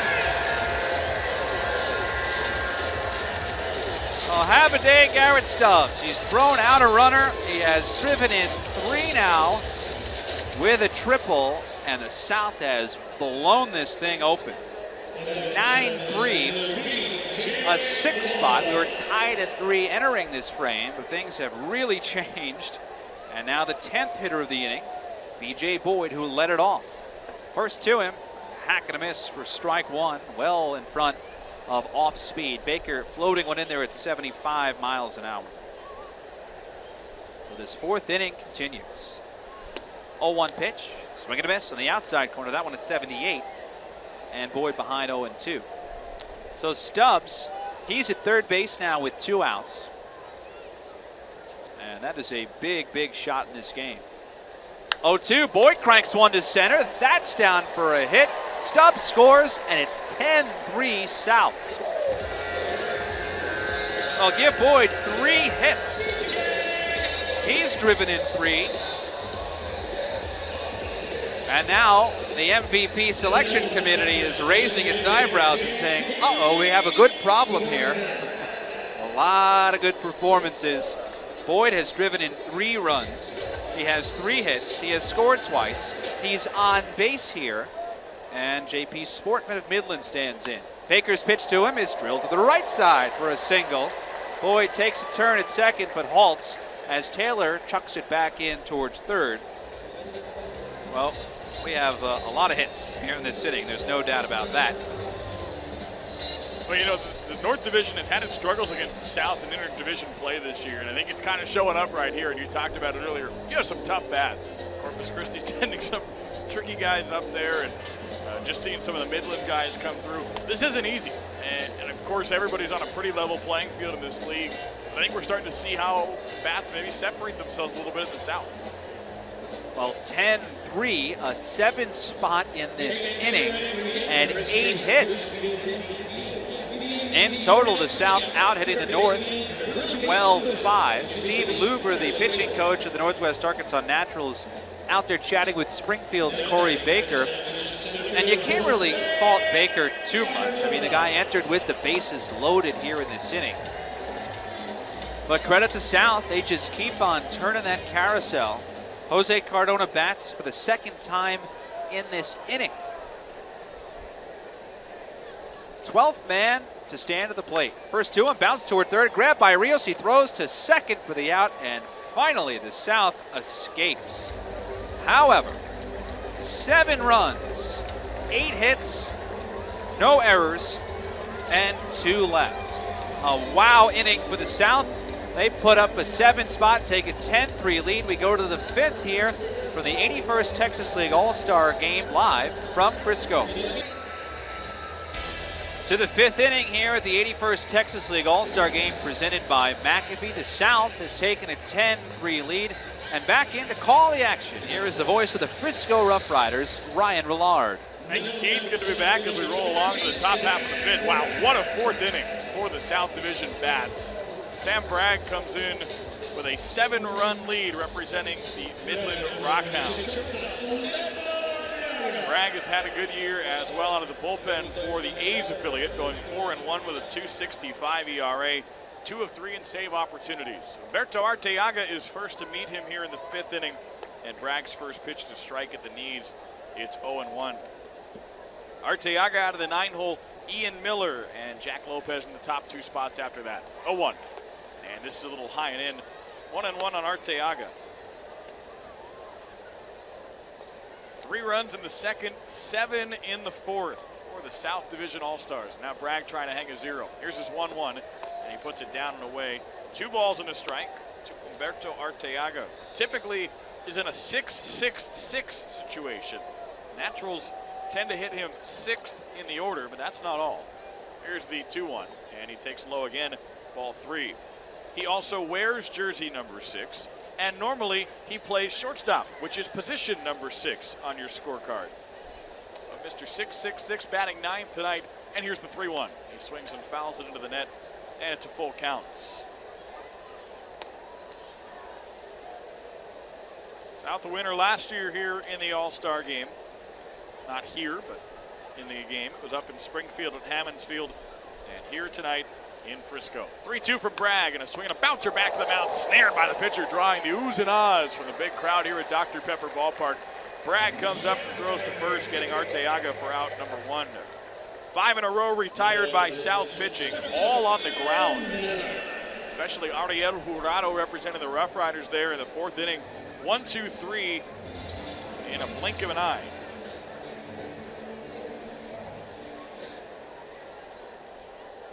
Brings up leadoff man Ian Miller for the 3rd time tonight. First toss, and it is outside from Bragg, ball 1. Miller is 1 for 2 tonight. He tripled and scored in the 1st inning, struck out to end the 2nd. White shirted men meeting him up the middle as the 1-0 comes in, and he swings and bounces one right to Urias at short. He has it, guns it on to first, and it's in time. Another out and another ground out for the North Division. And there are 2 quick outs here in the 5th. Well, this is the other thing about the South Division. It's not just the bats. As we talked about earlier, there's some good arms in this division as well. Of course, the North has plenty of good arms. Jack Flaherty was really pacing this league for a long time before he got promoted to AAA Memphis. But Rogelio Armenteros, who we saw earlier, Matt Pierce, who's already pitched in this game, Dakota Hudson, same thing. There's Jack Lopez, and the first toss to him is down and away, ball one. Lopez 1 for 2 with a single up the middle to begin the third inning. North has all 3 runs on 2 homers so far. Chuck Taylor in the first, Edwin Rios in the third. Here comes a 1-0, and it plops across the letters for a strike. Count is even at a 1-1.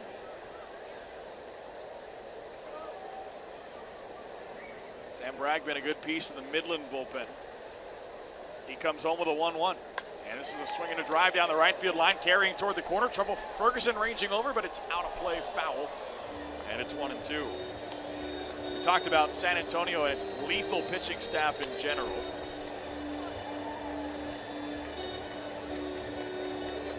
Frisco has some tough arms in the rotation. Yohander Mendez and Ariel Jurado, Colin Wiles, who we've already seen here tonight. Midland has some up-and-coming arms that are going to be really scary. 1-2 to Lopez, and he takes down and away with a slider, and it's 2-2. Well, Midland recently got A.J. Puck coming up from Advanced A Stockton. He joins Grant Holmes. Those are the second and third best prospects in the entire Oakland organization, so they're going to be scary as well, too. 2-2, and Lopez swings and bounces one off the mound. A second sharply hit, but picked up by Schrock. He casually throws on to first. It's another out, and it's on the ground. 7 in a row, all groundouts from South Division pitching. And we've hit the halfway point in the 81st Texas League All-Star Game.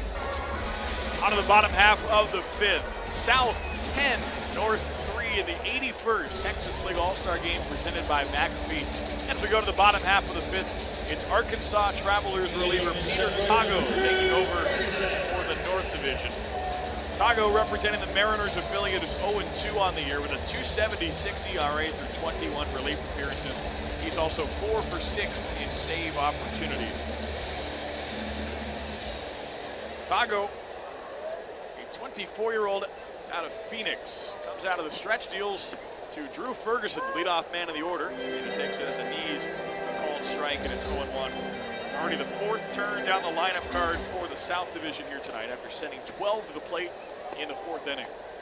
Next toss home, and Ferguson takes it low. Count is even at 1-1 on the Corpus Christi representative, who has not been retired tonight. 2 singles and a walk. 1-1. And he swings and fouls into the net, and it's 1-2.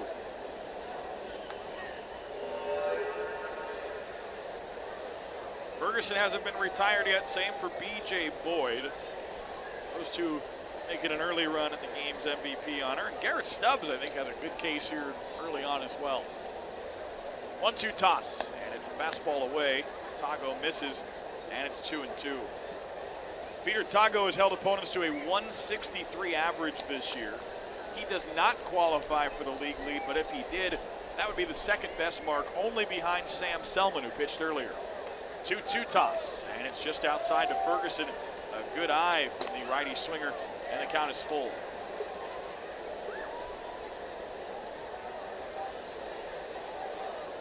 Tago has his signs, 3-2, and Ferguson takes way outside, ball 4. Not even touched by Tyler Marlette, the catcher. And another trip to first base for Drew Ferguson. This isn't how it's supposed to work. Every once in a while, you're supposed to be out. He's 4 for 4 in getting on base tonight. 2 walks and 2 singles for the Hooks outfielder. And here comes Luis Urias. First time we've seen him tonight. He had an RBI single with the bases juiced his last time up. First pitch from Tago, and he rips right through it up in the zone, chasing a fastball, and it's 0-1. Tago signed by the Mariners this past offseason. Minor league free agent deal back in mid-November. Now in his 7th year as a professional. Here comes an 0-1, and Urias takes it on the outside corner. It's another strike to put the count at 0-2. South with a 3-run second inning and a 7-run 4th take this 10-3 lead here in the top half of the 5th, or the bottom of the 5th. 0-2, and Urias fouls into the right side into the seats. And we keep it at 2 strikes. Tago originally drafted by the Colorado Rockies. Compensation first-round pick in 2010 of Colorado. Also has some time in the White Sox organization where he was most recently. 0-2. And Urias swings and drives it high in the air, foul to the right side. Gets out of play, and this at-bat moves to a 5th pitch. Tago was at 3 levels in 2015. Low A, high A, and double A, and spent all of last year with double A Birmingham in the Sox system. 0-2 again, and a swing and one more foul to the right side. It's toward one of the sweets up the first base line, and Urias forces a 6th pitch. We've talked about all the dangerous hitters in this South Division, and Urias not one you have to worry about from a power perspective. Boy, he makes pitchers work. Another 0-2 from Tago, and he swings and rolls one out to short. Could be 2. It's picked up by Arteaga. Lopez has it for 1. He throws to first. Beautiful double play by the Northwest Arkansas Naturals on that one. That is a trio of Kansas City Royals products with Arteaga at short, Lopez at second, Dueñez at first. It's a 6-4-3 turn, and it helps Tago erase the leadoff walk. 2 gone here in the 5th. Nobody on. Here is J.D. Davis. Davis, a 2-run single back in the 4th inning. Part of that 7-run frame for the South Division. First toss, and it's outside, ball 1. Davis 1 for 3 on the night now. And we are getting toward the end of the line for some of these guys. Davis might be in his final at bat. Expected to be replaced in the 6th. 1-0, and he swings right through it. It's a strike. 1-1. Pretty much every infield spot expected to switch out when we go to the top half of the 6th. And all 5 subs expected to come off the bench for the South Division at once. 1-1, and Davis swings and fouls one off the catcher Marlette. Rolls off to his right. And it's 1-2 on the league's home run leader, J.D. Davis. More than due for AAA, but there is no room for him in Fresno right now. So he continues to trudge along at the AA level. Second year here in the Texas League, and Davis has not made it easy on North Division pitching, South Division pitching. Whoever he's facing in this league, it's a tough go. 1-2, and he swings and smacks one foul behind the plate. And the count stays at a ball and 2 strikes on Davis. Former 3rd-round pick back in 2014 out of Cal State Fullerton. Titan in the Big West.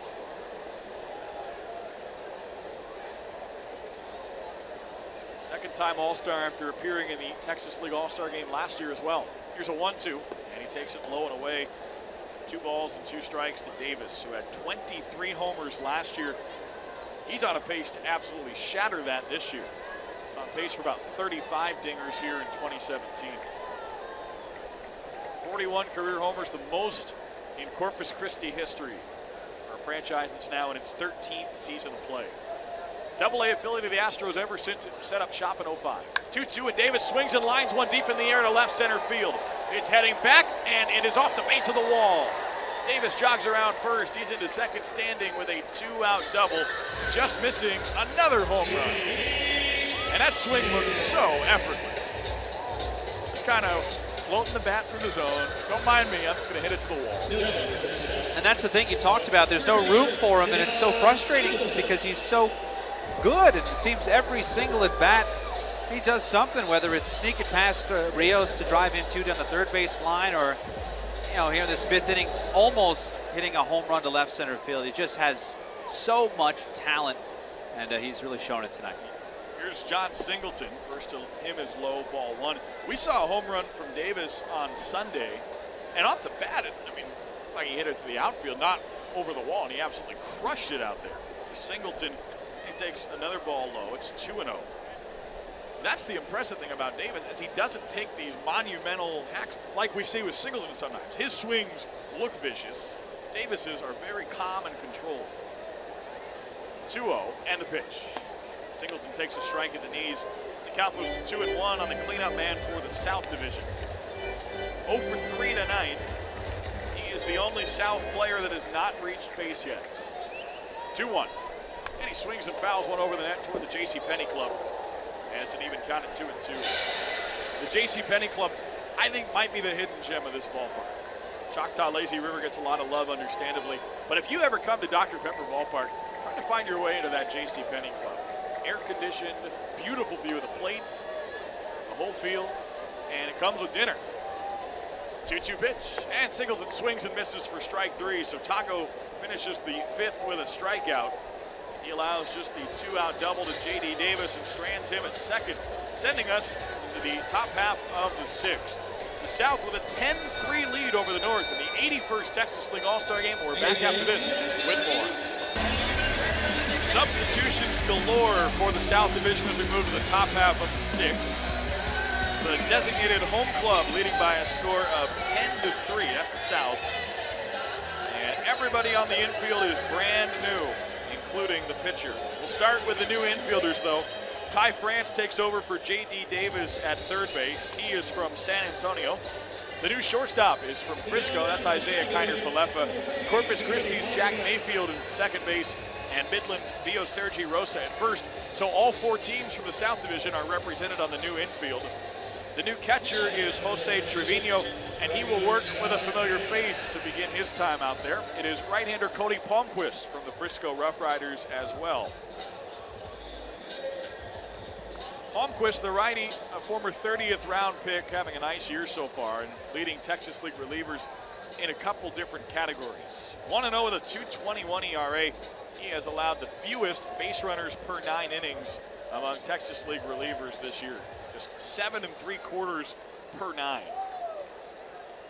Chuck Taylor is the first man to face him here in the 6th inning. South up by 7. First to Taylor, and it's just outside, ball 1. Taylor 1 for 2 with a big 2-run homer to right center field in the top half of the 1st. That got the North an early 2-0 lead, but the South has rolled since. Next home, and it's a strike around the knees. 1-1 to Taylor. South scored 3 in the 2nd to take a 3-2 lead. North tied it in the 3rd on a Rios homer, but the 7 spot in the 4th is the difference right now. There's a 1-1, and it's a little tall of the zone. 2-1. South gunning for its 2nd consecutive win in the All-Star game, winning 8-5 last year. Now 2-1. And Taylor swings and fights it foul to the left side. It's 2-2. If the South keeps the foot on the gas, it may have a chance for a Texas League All-Star game record in runs. May 18 is the record. That was way back when, though, in 1976. 2-2, and Taylor swings and lifts a high fly deep down the left field line. This chases Boyd toward the corner. He reaches up near the wall, and he can't get to it. It drops in fair, and Taylor's around first, digging in for second, standing with a leadoff double. So a couple extra base hits for Chuck Taylor, playing just down the road from his home of Arlington.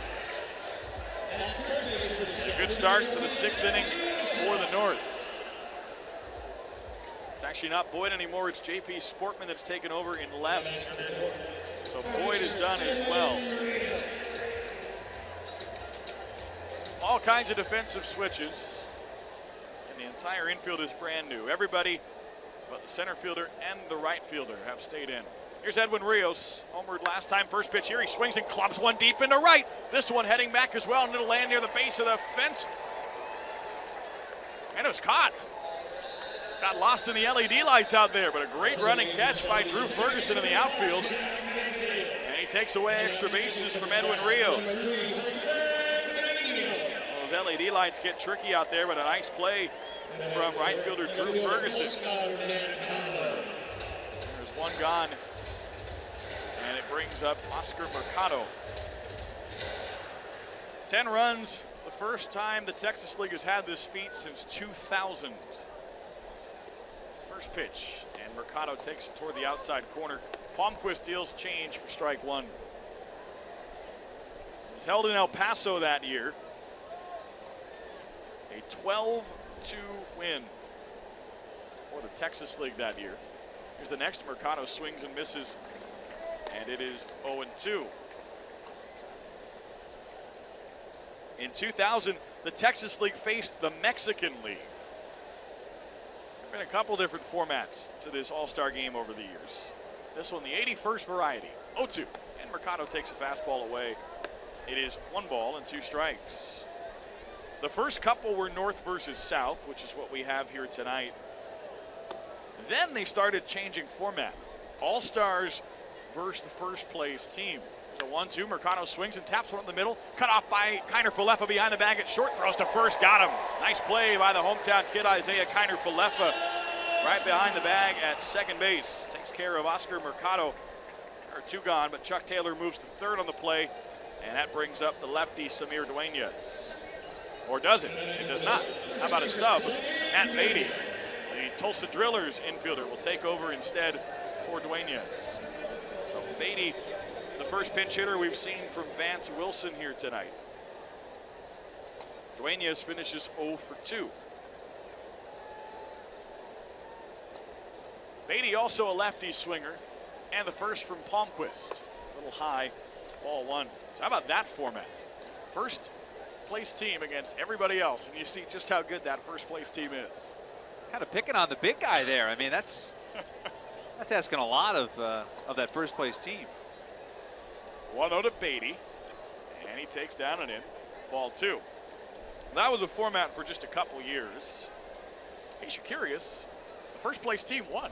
Hey, look at that. So, They were good. They were really good. That was when Houston and Fort Worth had teams in this league. 2-0 rather, swinging a bouncer to first. Nice shovel by Vio Sergi Rosa at first. Just waving the magic wand that is his glove forward, and he takes care of Beatty to end the 6th. No runs, 1 hit, 1 man left for the North, and we head to the bottom half of the 6th. We'll continue to dive into old All-Star game formats when we come back. South leading this one by a score of 10-3. Arkansas left-handed pitcher Zach Curtis takes over here in the bottom half of the 6th. The South leading the 81st Texas League All-Star game presented by McAfee by a score of 10-3. Curtis, the left-hander out of Rogersville, Alabama, 0-2 with a 2.63 ERA through 21 relief outings, 8 of 11 in save opportunities as well, and a guy that has some big league time. Mariners have been very gratuitous calling up minor league pitchers so far here in 2017, and Curtis has gotten 2 different stints with the big club. He has made 3 appearances with the M's, logging 4 2/3 innings at the big league level. Formerly with the Arizona Diamondbacks, he was part of the Gene Segura Taijuan Walker trade back on Thanksgiving Eve last year. First year in the Mariners system has been a good one for Zach Curtis. He takes over here in the 6th, facing the 5, 6, and 7 hitters who will all be new. Jack Mayfield, Jose Trevino, and J.P. Sportman scheduled to hit here in the bottom half of the 6th, all of whom took over as defensive replacements in the top half of the spring. So Mayfield is first, representing the Corpus Christi Hooks, 303 hitter on the year. And from the stretch, Curtis brings his first of the night, and it's low, ball 1. He replaces Max Schrock, who was 2 for 3 with a single, an outfield and an infield single, and a run scored. Reached on an error in addition to that. 1-0 on the righty swinger and the pitch. It's low again, ball 2. Well, we were talking about All-Star game formats before we went to break. Here are some more that are very interesting. It floated around for a while between North-South and All-Stars versus first place, which is a really interesting format. Here's a 2-0. And Mayfield swings and whacks one out to left. Coming on, though, and making the catch, Oscar Mercado. And there is 1 gone. That's actually Anthony Garcia now in left. Mercado has moved to center field. Taylor is still in right. Let's see if anybody else has entered. Edwin Rios looks like he is at first base now. Jack Lopez still at second. Arteaga still at short. And Paul Henneke has come in to play third base. First to Jose Trevino. He swings and chops one out to short, picked up by Lopez, galloping across the infield. He throws on to first in time, and there are 2 outs. Rather, that's Henneke behind the plate. So who is at third? That's Matt Beatty. All right. We figured it out. We got it. Puzzle piece solved. 2 quick outs, and that brings up J.P. Sportman. And before we run out of time, here are some other ones that have come around. How about the All-Stars playing the Houston Colt 45s, a major league team back in the mid-'60s? Played the Padres, they played the Rangers in the old days. That's a real test for you. First two actually is B.J. Boyd. Everything's getting confusing here. It's an all-star game. We're going to be figuring it out as we go. But Boyd stays on. He is already 3 for 3 tonight. They're going to run at the MVP honor here. J.P. Sportman looks like he is on deck. 1-0, a swing and a bouncer up the middle. This one picked up on the backhand by Lopez. Throw to first in time. And that closes out the 6th. Well, there have been all kinds of fun formats in the Texas League, whether it's playing first place team, playing in the division, or playing a major league team, Mexican League, whatever it may be. Tonight we got north-south, and it is 10-3 South as we go to the 7th. Welcome Keith Rad back in a moment when we return to Dr. Pepper Ballpark. All South here in Frisco, the 81st Texas League All-Star Game presented by McAfee. So far, so awesome, really. A 10-3 lead for the South Division. That's teams compiled from Frisco, Midland, San Antonio, and Corpus Christi. And the North, with just 3 runs on 2 home runs, they're compiled by Arkansas, Northwest Arkansas, Tulsa, and Springfield. The new arm for the South side is San Antonio's Trey Wingenter, the very tall, long-haired right-hander. Wingenter will face a new bat. First at bat for Tulsa's Paul Henneke, hitting in the spot vacated by Tyler Marlette. We are getting into that messy stage if you're keeping score with us. So Wingenter enter the righty, entering here in the 7th. First pitch is hit sharply to the right side, past Jack Mayfield into right field for a base hit. So Henneke wastes no time. He singles to right field. And he welcomes Trey Wingenter. So Henneke on base. He had 224 in that first half. A pretty good catcher for Tulsa. They had a couple of guys behind the plate calling balls and strikes. Henneke coming through here as an all-star. And now for Wingenter, which is his first all-star selection. He now faces Kyle Waldrop, the DH of Arkansas. First pitch to the lefty, Waldrop is down low for ball 1. Waldrop tonight has popped out to third and grounded out to second base. Alberto Arteaga of Northwest Arkansas is on deck. Wingenter rocks and deals the 1-0, and he blows it right by Kyle Waldrop at 97 up and away. Wingenter 26 appearances before the All-Star break, a 2.13 ERA. By the way, those 26 appearances, second most in the league. We talked about it tonight. That San Antonio bullpen is strong. 1-1 is on the outside corner. Waldrop takes for strike 2. Wingenter with that really good ERA, but in the month of May, part of that stellar month that the entire San Antonio Missions pitching staff combined to have an ERA near 2 combined in that entire month. 2-strike pitch, Waldrop fouls it back. Wingenter in that month helped out, chipped in with an 0.90 spot. 0.90.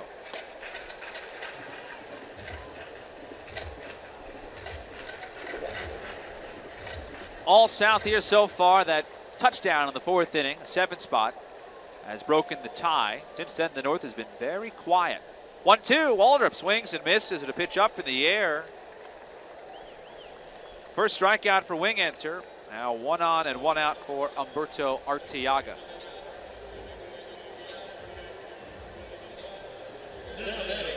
Well, the North got this thing rolling with a Chuck Taylor 2-run home run against Rogelio Armenteros of Corpus Christi. Arkansas's Chuck Taylor popped one on the berm in right center field. Got it going, and it felt like, uh-oh, could be a long night for the South. But since it has turned, Humberto Arteaga at the plate. First pitch for Wingenter is a cut and a miss for strike 1. That one on the gun at 45 miles an hour, but I don't believe that it was actually 45. Wingenter can mix speeds, but not quite like that. The breath, the kick, and the 0-1. Swing and a foul to the right side. And Arteaga quickly behind at 0-2. Arteaga still rolling here. Third at bat. Here as we are in the 7th inning. He has flown out to center and grounded out. Really, it's been a quiet night outside of the Taylor home run and the Edwin Rios home run in the 3rd inning. Compiling all the runs for the North. 0-2 pitch, a breaking ball in the dirt. And it is taken low for a ball. Kind of a little clunky play there with Jose Trevino. Lost the ball in the dirt. Ended up with his arms around Arteaga like he was hugging him. So that's the definition of a clunky little couple of moments there. But Arteaga held up on his swing as Winkender bounced one in there. Henneke leads off first base with 1 out. Pitch. Hit on the ground to second base, could be 2. Mayfield on to second. Kiner for left and back to first. A double play. And Arteaga bounces into the 4-6-3 as the tandem from Corpus Christi and Frisco retire. Arteaga on the double play. No runs a hit, no errors, nobody left. Nothing for the North. We go to the bottom of the 7th. The South coming to bat, already leading 10-3 here at Dr. Pepper Ballpark. We're back here in Frisco at Dr. Pepper Ballpark. This is the 81st Texas League All-Star Game, presented by McAfee, the 3rd time that this front office here in Frisco has hosted. It is all South, a 10-3 lead for the guys playing as the home team tonight. The North back out to the field and scored 3 runs, 2 of them on home runs, but since the 3rd inning have been very quiet on the offensive side. And the South here in the bottom of the 7th gets a chance to hit again. Well, it was that big fat 7 spot in the 4th inning to break what was a 3-3 tie. A lot of action in that 4th inning. J.D. Davis had a 2-run single. Luis Urias had an RBI single. Garrett Stubbs emptied the bases with a 3-run triple to right field. B.J. Boyd, who's having a magical night, he drove in a run with a single as well. In total in that inning, 12 batters came to the plate. It was something special. So that is the difference. And really for the South, since that inning, it's been all zeros. Now the new arm for the North is Tulsa's Corey Copping, native of California. The right-hander will face J.P. Sportman of Midland. First pitch is fouled straight back to the screen for strike 1. Sportman, who began the game as the designated hitter, continuing here as the left fielder. He has played the entire night. He's had 2 hits, infield single and a single to the right side. Infield back here against Sportman. Next pitch to him, he swings and sprays it foul up the right side. 0-2. Copping, a really stellar ERA through 25 games, 1.85 mark. In fact, he hasn't allowed a run since June the 3rd. Throws from the windup. The kick in the 0-2 is just a little high. Sportman frozen on an 83-mile-an-hour breaking ball. Dropped a little high over his letters. Wearing his home uniform for the Rockhounds. It reads Rockhounds in blue, trimmed in orange across the chest. Copping ahead, 1-2, twists and delivers, and misses, just misses outside this time. 2 really close ones from Copping, and it's 2 balls and 2 strikes. In fact, Copping, his good numbers have lasted this entire year. Of the 25 outings, 20 have been scoreless. Is next. Sportman chases at a ball in the dirt. It bounces over the head of Paul Henneke, the catcher. Sportman is off. Henneke just collected the ball now as Sportman crosses the plate. So for the 2nd time tonight, we have seen a strikeout. But on a drop third strike, a runner reaches. We saw it back in the 2nd inning. Tyler Marlette reached against San Antonio's Michael Kelly. So Copping with some good breaking stuff, but too good for the catcher Paul Henneke to handle. And really nasty stuff. Sportman couldn't touch it either. So he is on though. And here is Frisco's Jose Cardona. 7 selections for the Riders, 1 starter. It's Jose. First pitch ties him up, but he swings, unfortunately, through that one for strike 1. The pitch high and in, 90 miles an hour by the eyes, more of a protect-me hack than anything. And so Cardona behind 0-1. 10-3 South lead here in Frisco. We're in the bottom of the 7th inning with nobody out. J.P. Sportman at first base. Copping, set at the belt, rocks, taps the feet, fires, and blows it by Cardona for strike 2. Jose has had a good year for the Riders. Mentioned he's the only starter for Frisco. Coming off a really great May in which his defensive skills were reflected by his parent organization, the Texas Rangers naming him the Defender of the Month in the month of May. 26 errorless games for Cardona. 0-2 upstairs for ball one. Well, the problem, as most people know, is that defensive metrics are still imperfect. You almost have to really use the eye test. I hate to say that these days, but you use the eye test for defense. And Cardona, every time you watch him, he just plays with such ease as he glides into the alleys to take away extra base hits. 1-2 pitch, swinging a blooper towards the first base side out of play, and Edwin Rios crashes into the railing. He's okay. Gave it a good run, but it went into the second row and remains 1-2 on Cardona.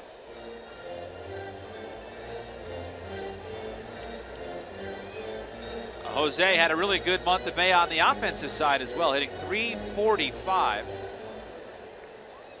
And so there's really no surprise as to why he was slated as a starter here for the South. 2 strikes, nobody out. Pitch. Cardona swings and bloops one into shallow right. Second baseman Jack Lopez goes out. Taylor comes in from right field, and it's Lopez who curls around towards the chalk to make the catch. So Cardona back to the dugout, 0 for 3 with a walk and a run scored in his first All-Star game. Sportman stays at first base as we go to the top of the order, and Mr. Drew Ferguson, who has been on every time tonight, 4 times up, 4 times on. Righty to righty, first pitch is taken high for ball one. A walk, an infield single, a single, and a walk. So I think my friend with the trends, I don't know what's next, to be honest. 1-0, Ferguson spanks one to center field. Mercado comes racing into right center, and he's got it. I guess it's an out. That's what the trend is. So Ferguson shows that he bleeds blood. He is human. That would have been really something had he reached 5 times in the All-Star game. But he lines out here for the second out in the bottom of the 7th. And now Isaiah Kiner-Falefa, who's been really a great success story in the Texas League this year. He stands in, a reserve utility man for the South coming out of Frisco. He's batting in place of Luis Urias. Coppings first. Kiner-Falefa swings and balloons one out to right. Here comes Taylor racing in. He reaches up and he takes it away as Kiner-Falefa flies out to end the frame. No runs, no hits, no errors on the drop third strike. Sportman is left on base. And now through 7 innings of the 81st Texas League All-Star game,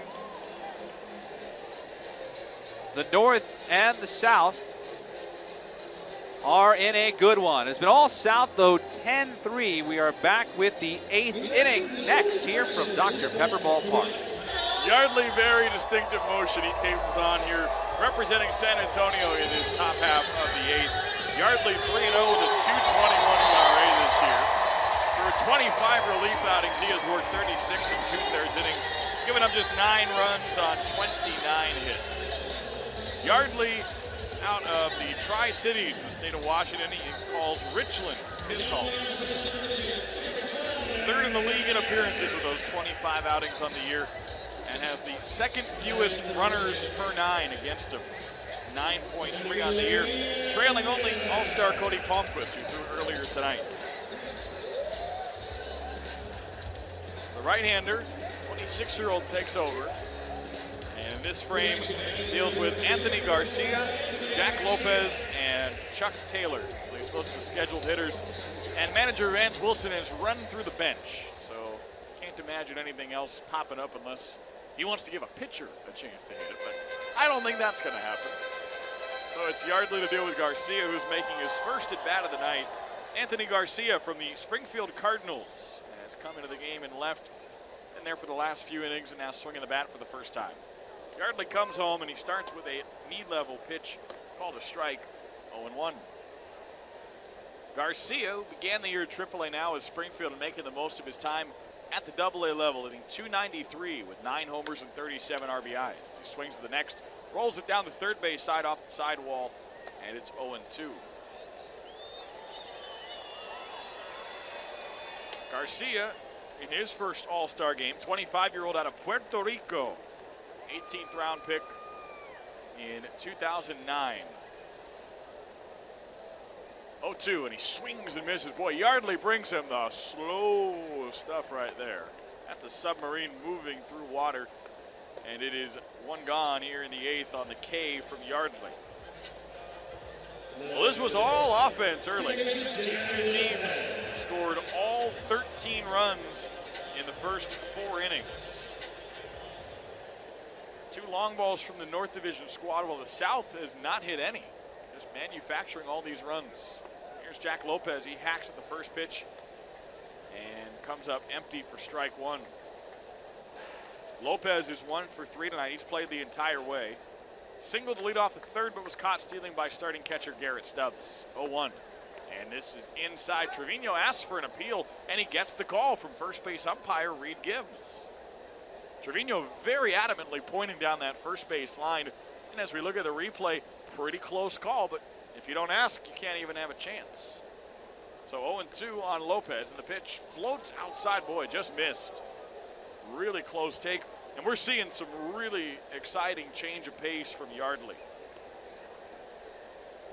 Fastball not in the upper 90s, but still, it's exciting to watch him mix it up. 1-2, he comes with another change, 74, and see you later. They're just going in slow-mo, and he has 2 quick strikeouts here in the 8th. Yardley, who has 32 strikeouts in his first 36 2/3 innings, has a couple outs with K's so far here in the 8th, and here comes Chuck Taylor.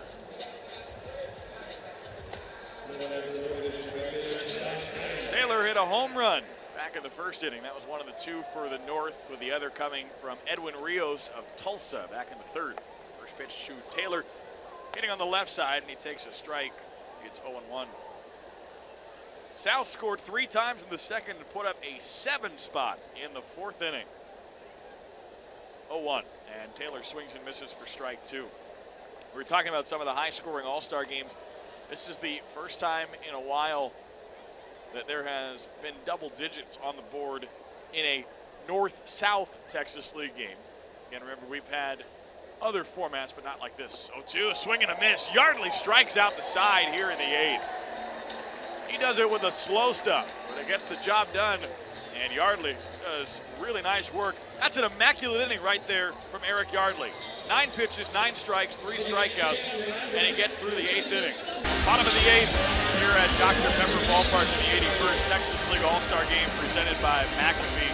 Northwest Arkansas right-hander Jake Newberry comes on to throw and will face the 2, 3, and 4 spots in the order for the South. 3, 4, 5, excuse me. Ty France will lead it off.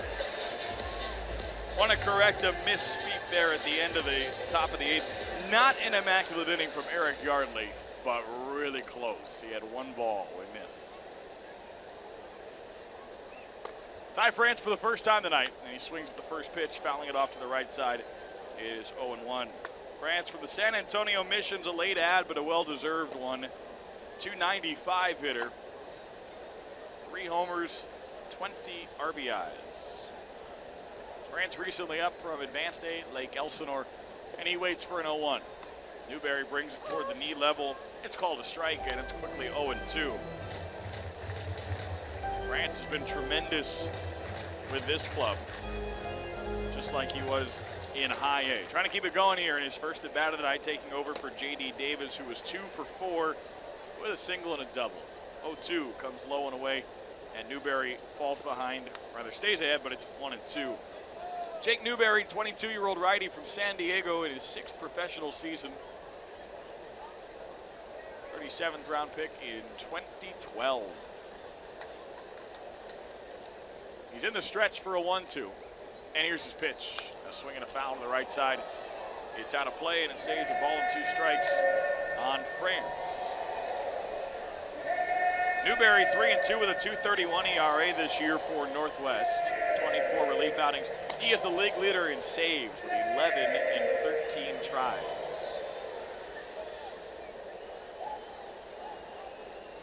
1-2 to the righty. And the pitch. A swing and a roller out toward third. Beatty has it. He throws on to first. Tulsa to Tulsa on the connection there. And there is one gone. This was a Northwest Arkansas dominated infield early. It's now Northwest Arkansas up the middle and Tulsa on the corners. Jack Lopez playing second, Humberto Arteaga at short. The third baseman, Matt Beatty, and the first baseman, Edwin Rios, both from Tulsa. Catcher is Paul Henneke, also from Tulsa. Here's Vio Sergi Rosa. He's from Midland, and he is batting for the first time tonight here in the 8th inning. South leading 10-3. First to the lefty, and it bounces in low. 1-0. Rosa is the league leader in RBIs. He has 60 on the year, including a 7 RBI game just a few weeks ago against the Corpus Christi Hooks, one day after his 27th birthday. Rosa, the lefty out of New York, waits for a 1-0. Newberry brings a fastball, and it's rolled foul to the first base side by the North Division dugout, and it's 1-1. First base coach Carlos Maldonado from the Frisco Rough Riders picks this up. And look at this, he's doing the Mikulik. The Mikulik, as we've deemed it on Riders broadcast this year, is when a coach walks the ball to the seats instead of tosses it in. 1-1, and a swing and a high drive deep out into left center field. Long run for Mercado going back, and it's over his head. Onto the warning track, and Rosa digs in for second base with a stand-up double. Vio Sergi, who has 19 doubles in the regular season, adds one here tonight. And a one-out base runner for the South Division, which has 14 hits on the night now. Brings up Jack Mayfield. Mayfield, the replacement second baseman, is 0 for 1 with a sharp line out to left this evening.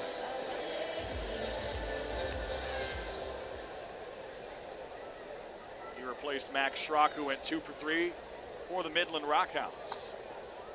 1-0, or rather first pitch from Newberry is a strike at the knees, 0-1. Jack Mayfield had a couple stints this year. Began the season with Corpus Christi, moved up to AAA Fresno, and is back with the Hooks, but he was all right with Fresno. Here's an 0-1, and he flails and misses for strike 2. Mayfield played 12 games with the Grizzlies. Hit .261 with a home run and 7 RBIs. That was a stint from late April to mid-May up in AAA.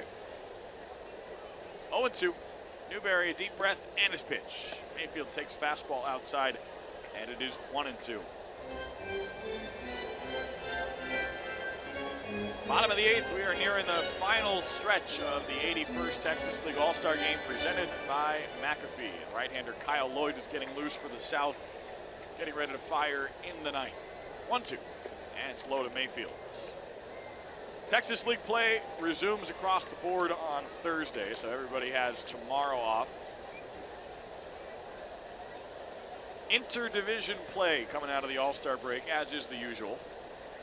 Here in Frisco, the Rough Riders have Tulsa and then Springfield. Midland will have the reverse of that. Here's a 2-2. And Mayfield swings and lifts one in the air out to shallow right. Lopez out from second, Taylor sprinting in from right, and he finally gives way to Lopez, the second baseman who makes the catch. And they take care of Mayfield for the second out. Again, Frisco and Tulsa for 3 games starting on Thursday. Springfield and Midland, and up north it'll be Arkansas hosting Corpus Christi. Northwest will have the squad from San Antonio. Pitching change here in the middle of the 8th inning. Vance Wilson trying to get everybody into the ball game, so he goes to the bullpen and looks like he'll go get his other arm, Pedro Fernandez. 2 outs in the bottom of the 8th. South leading 10-3. We'll be back in a moment with more from the 81st Texas League All-Star Game presented by McAfee. One Northwest Arkansas pitcher for another here in the bottom half of the 8th. It is Pedro Fernandez taking over for Jake Newberry. Fernandez, also from the Northwest Arkansas Naturals, will face Frisco catcher Jose Trevino with a man on second and 2 down. First pitch, and Trevino looks at a strike from Fernandez toward the outer corner, and it's 0-1. Trevino is second at bat. He bounced out to short in the 6th inning. BJ Boyd on deck. See if they can get him a chance to hit again. 0-1. And a swing and a foul straight back. It's 0-2. Right now, Boyd has a really good case for MVP. 3 for 4. 3 RBIs, 2 runs scored. And you'd love to give him a shot to add maybe another hit, another RBI, another run. You never know. As it stands, it's already a good line, but why not give him a chance to really put the cherry on top? 0-2 to Trevino and the pitch. He swings and misses for strike 3, so no chance for Boyd this time. He is left on the on-deck circle. We go to the top half of the 9th. The South continues to lead this one by a score of 10-3. We're back with a final frame of the Texas League All-Star Game right after this. Top half of the 9th, closing time for the South Division, which leads by a score of 10-3 in the 81st Texas League All-Star Game presented by McAfee. San Antonio right-handed pitcher Kyle Lloyd comes on here in the top half of the 9th. He is expected to split the frame with Frisco lefty Shane McCain, who is warming up. But Lloyd, such an exciting pitcher for a variety of reasons. The casual Texas League fan probably knows him best for his no-hitter back on May the 13th against the Frisco Rough Riders. But Lloyd has had a great season overall as well. 6-4 with a 3.23 ERA. Lloyd has logged 78 innings in his 13 starts, giving up just 31 earned runs on 62 hits. He also struck out 78 and held opponents to a 2.14 average. 4th best in the league in strikeouts per 9, 3rd at best in fewest base runners per 9, a 2-time Texas League Pitcher of the Week. The bio is really incredible for Kyle Lloyd, the 26-year-old out of Northern California, 29th round pick in 2013 out of Evansville. He gets Edwin Rios first here in the 9th inning. Lefty stands in against the righty. First pitch home is a strike. It's a changeup from Lloyd, and it's 0-1. Rios hit a homer to the Choctaw Lazy River back in the 3rd inning. It's his only hit in 3 tries tonight. Now the 0-1, and it's up and away. Ball 1. Rios clobbered it. 16 homers this year now, including the one tonight. Guy that is coming on hot. 1-1. And he swings and misses. Big hack there from Rios. And that's probably the one thing that he'll have to continue to improve. Guy that does swing and miss a lot, does strike out a lot. But boy, when he connects, he is fun to watch. Lloyd ready with a 1-2. Here it comes. And Rios takes it low. It's a 2-2 count.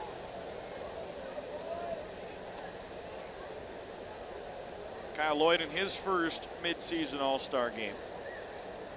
6'4", 220 right-hander, has his signs from catcher Jose Trevino. And here's his 2-2 pitch. It's high and the count is full. Rios, Mercado, and Beatty due up here in frame number 9. North has quite a ways to go. The difference in this one, a 7-run 4th inning. It was a tie game coming in and there have been no other runs scored since. 3-2 payoff, and Rios takes up and away. There is ball 4. Talk about that 7-run inning, and we did a little digging. You know, you were mentioning formats before. Well, the last time an All-Star team has scored that many runs, 8 by the Texas League against the Mexican League. This coming in 2000 when it was played in El Paso. Is that the game with 18 runs? 12. Okay. But there was an 18-run game against the Mexican League, too. Apparently the Mexican League does not fare well against the Texas League. Here's Oscar Mercado, and the first toss to him is high, ball 1. And that was what, 2000? 2000 in Cohen Stadium in El Paso, Texas. 12-2, Texas League beat the Mexican League. And now you know. And now you know. 1-0 to Mercado from Springfield, and the pitch from Lloyd. A swing and a pop-up, shallow center. Jack Mayfield backpedaling onto the grass. He gets to the spot, reaches up and makes the catch, and Mercado set away for out number 1. So not the biggest single inning in Texas League All-Star Game history, but one of the more impressive ones for sure. 12 batters to the plate in that 4th inning, 7 of them scored. Corpus Christi had a huge inning. Just the hooks alone had a big frame. J.D. Davis had a 2-run single. Drew Ferguson had a single and scored. And Garrett Stubbs really separated things with a bases clearing triple when the sacks were full. That's the difference right now in this 81st Texas League All-Star Game as the South vies for a 2nd consecutive win. Here's Matt Beatty. And the first toss to him crosses the letters for a strike. 0-1 on Beatty, who is 0 for 1 tonight. He came on as a pinch hitter in the 6th for starting first baseman Samir Dueñas, who was 0 for 2. 3 runs, 6 hits, an error for the North. Here's the pitch, and it's swinging a foul to the first base side off the tarp, and it's 0-2. South, 10 runs on 14 hits and 1 error. Winners last year in Springfield by a score of 8-5, and the South appears on its way to a win again here tonight. Divisional format switched back in 2006. There was a stretch there where it was the West and the East. Here's a swing and a bouncer towards short, could be 2. Underhand is second for 1, no throw to first, and I think Isaiah Kiner-Falefa knew what he was doing there. I think he knew if he turned that double play, Shane McCain wouldn't get to pitch here tonight. At least that might have been part of the reason he didn't throw, because now manager Joe Mikulik comes out, and McCain will indeed get a chance to become the 25th and final man used by the South Division All-Stars here in the top half of the 9th. The 4-6 fielder's choice after the second out on the board, and the South Division 1 out away from a victory. McCain coming on to finish things off in just a moment right here at Dr. Pepper Ballpark. 24 men have been used so far, now 25 for the South. Shane McCain, the last man on the lineup card tonight for either side, taking the mound, and he comes on the top half of the 9th, 2 down, and the South leading 10-3 with a runner on first base. Shane McCain pitching for the Frisco Rough Riders, the only lefty on this South Division roster here tonight. He has a 1-1 record, a 5.08 ERA. This is through 21 outings. A lot of that ERA, though, inflated by giving up 6 runs against Arkansas in late May. Other than that, he's been really solid as of late, hardly walking anybody either. McCain on the year has walked just 5 men in his 28 1/3 innings. Paul Henneke, the last hope for the North here tonight. He steps in with 2 outs in the 9th, 1 on, and the pitch from McCain runs outside 1-0. Henneke in his second at bat, he had a single his first time up, one of the 6 hits for the Northerners. 1-0, and a swing and a bouncer foul to the first base side into the North dugout, and it's 1-1. Again, league play resumes on Thursday. Everybody back to action. Second half, 6 games in around the Texas League, so still a long ways to go. 64 more games to go before we can crown second half champs. 1-1 ready for McCain. Here's the pitch to Henneke, and he swings and lines it foul to the left side. It is 1-2. So last strike looming for the North, which had the early lead in this one, but the South running away with a 7-run 4th inning. And is the difference maker right now, with no other runs scoring since. Crowd getting behind Shane McCain in the South as the 1-2 comes to Henneke, and it's blown away, ball 2. 10,317 with us here tonight. This has been a very quality crowd once again. They draw well, as usual, here in Frisco. 2-2 toss, and the pitch. Henneke takes strike 3, and the ball game's over. How about the win for the South Division? A dominant one.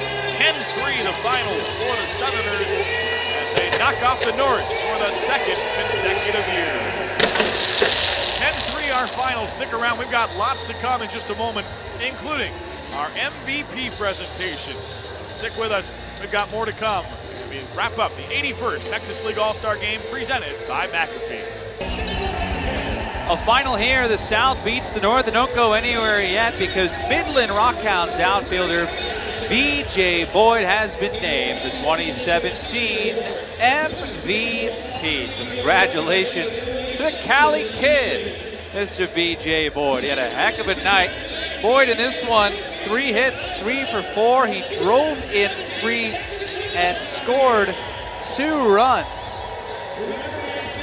And he is getting congratulated right now behind home plate. Our own Ryan Rillard waiting to chat with him. As soon as Ryan grabs our man, we will pod him through. So Rockhounds fans, we know you're hanging up late. Let's go down to the field. Down at field level, the 2017 Texas League All-Star Game MVP. Congratulations, BJ. What does this honor mean to you?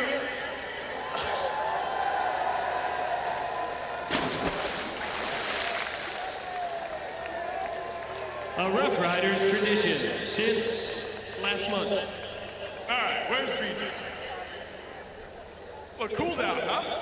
How'd that feel? That's crazy. Why did you do that to me? That's well earned, though. Okay, let's talk about this game here tonight.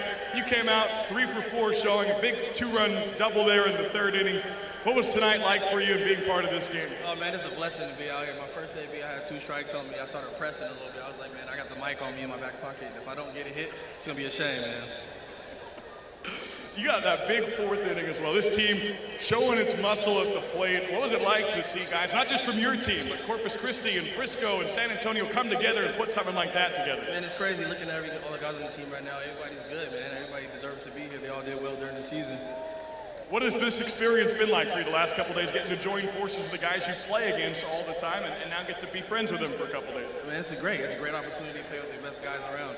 You know, the best part of this right now is flying on the airplane here. You're having a great season so far. What does this mean? What do you hope to get out of this as you continue along here through the rest of 2017? Man, I'm trying to get to the league, man. Everybody is. Congratulations again. Good luck to you. I hope to see you in the show soon. That's BJ Boyd, the 2017 Texas League All-Star Game MVP. So there you heard BJ Boyd. A performance like that is definitely one of many that will try to get him to the show. That is the name of the game here in AA. And tonight, oh boy, a couple of people showed that they should be up in the big leagues as the South wins 10-3.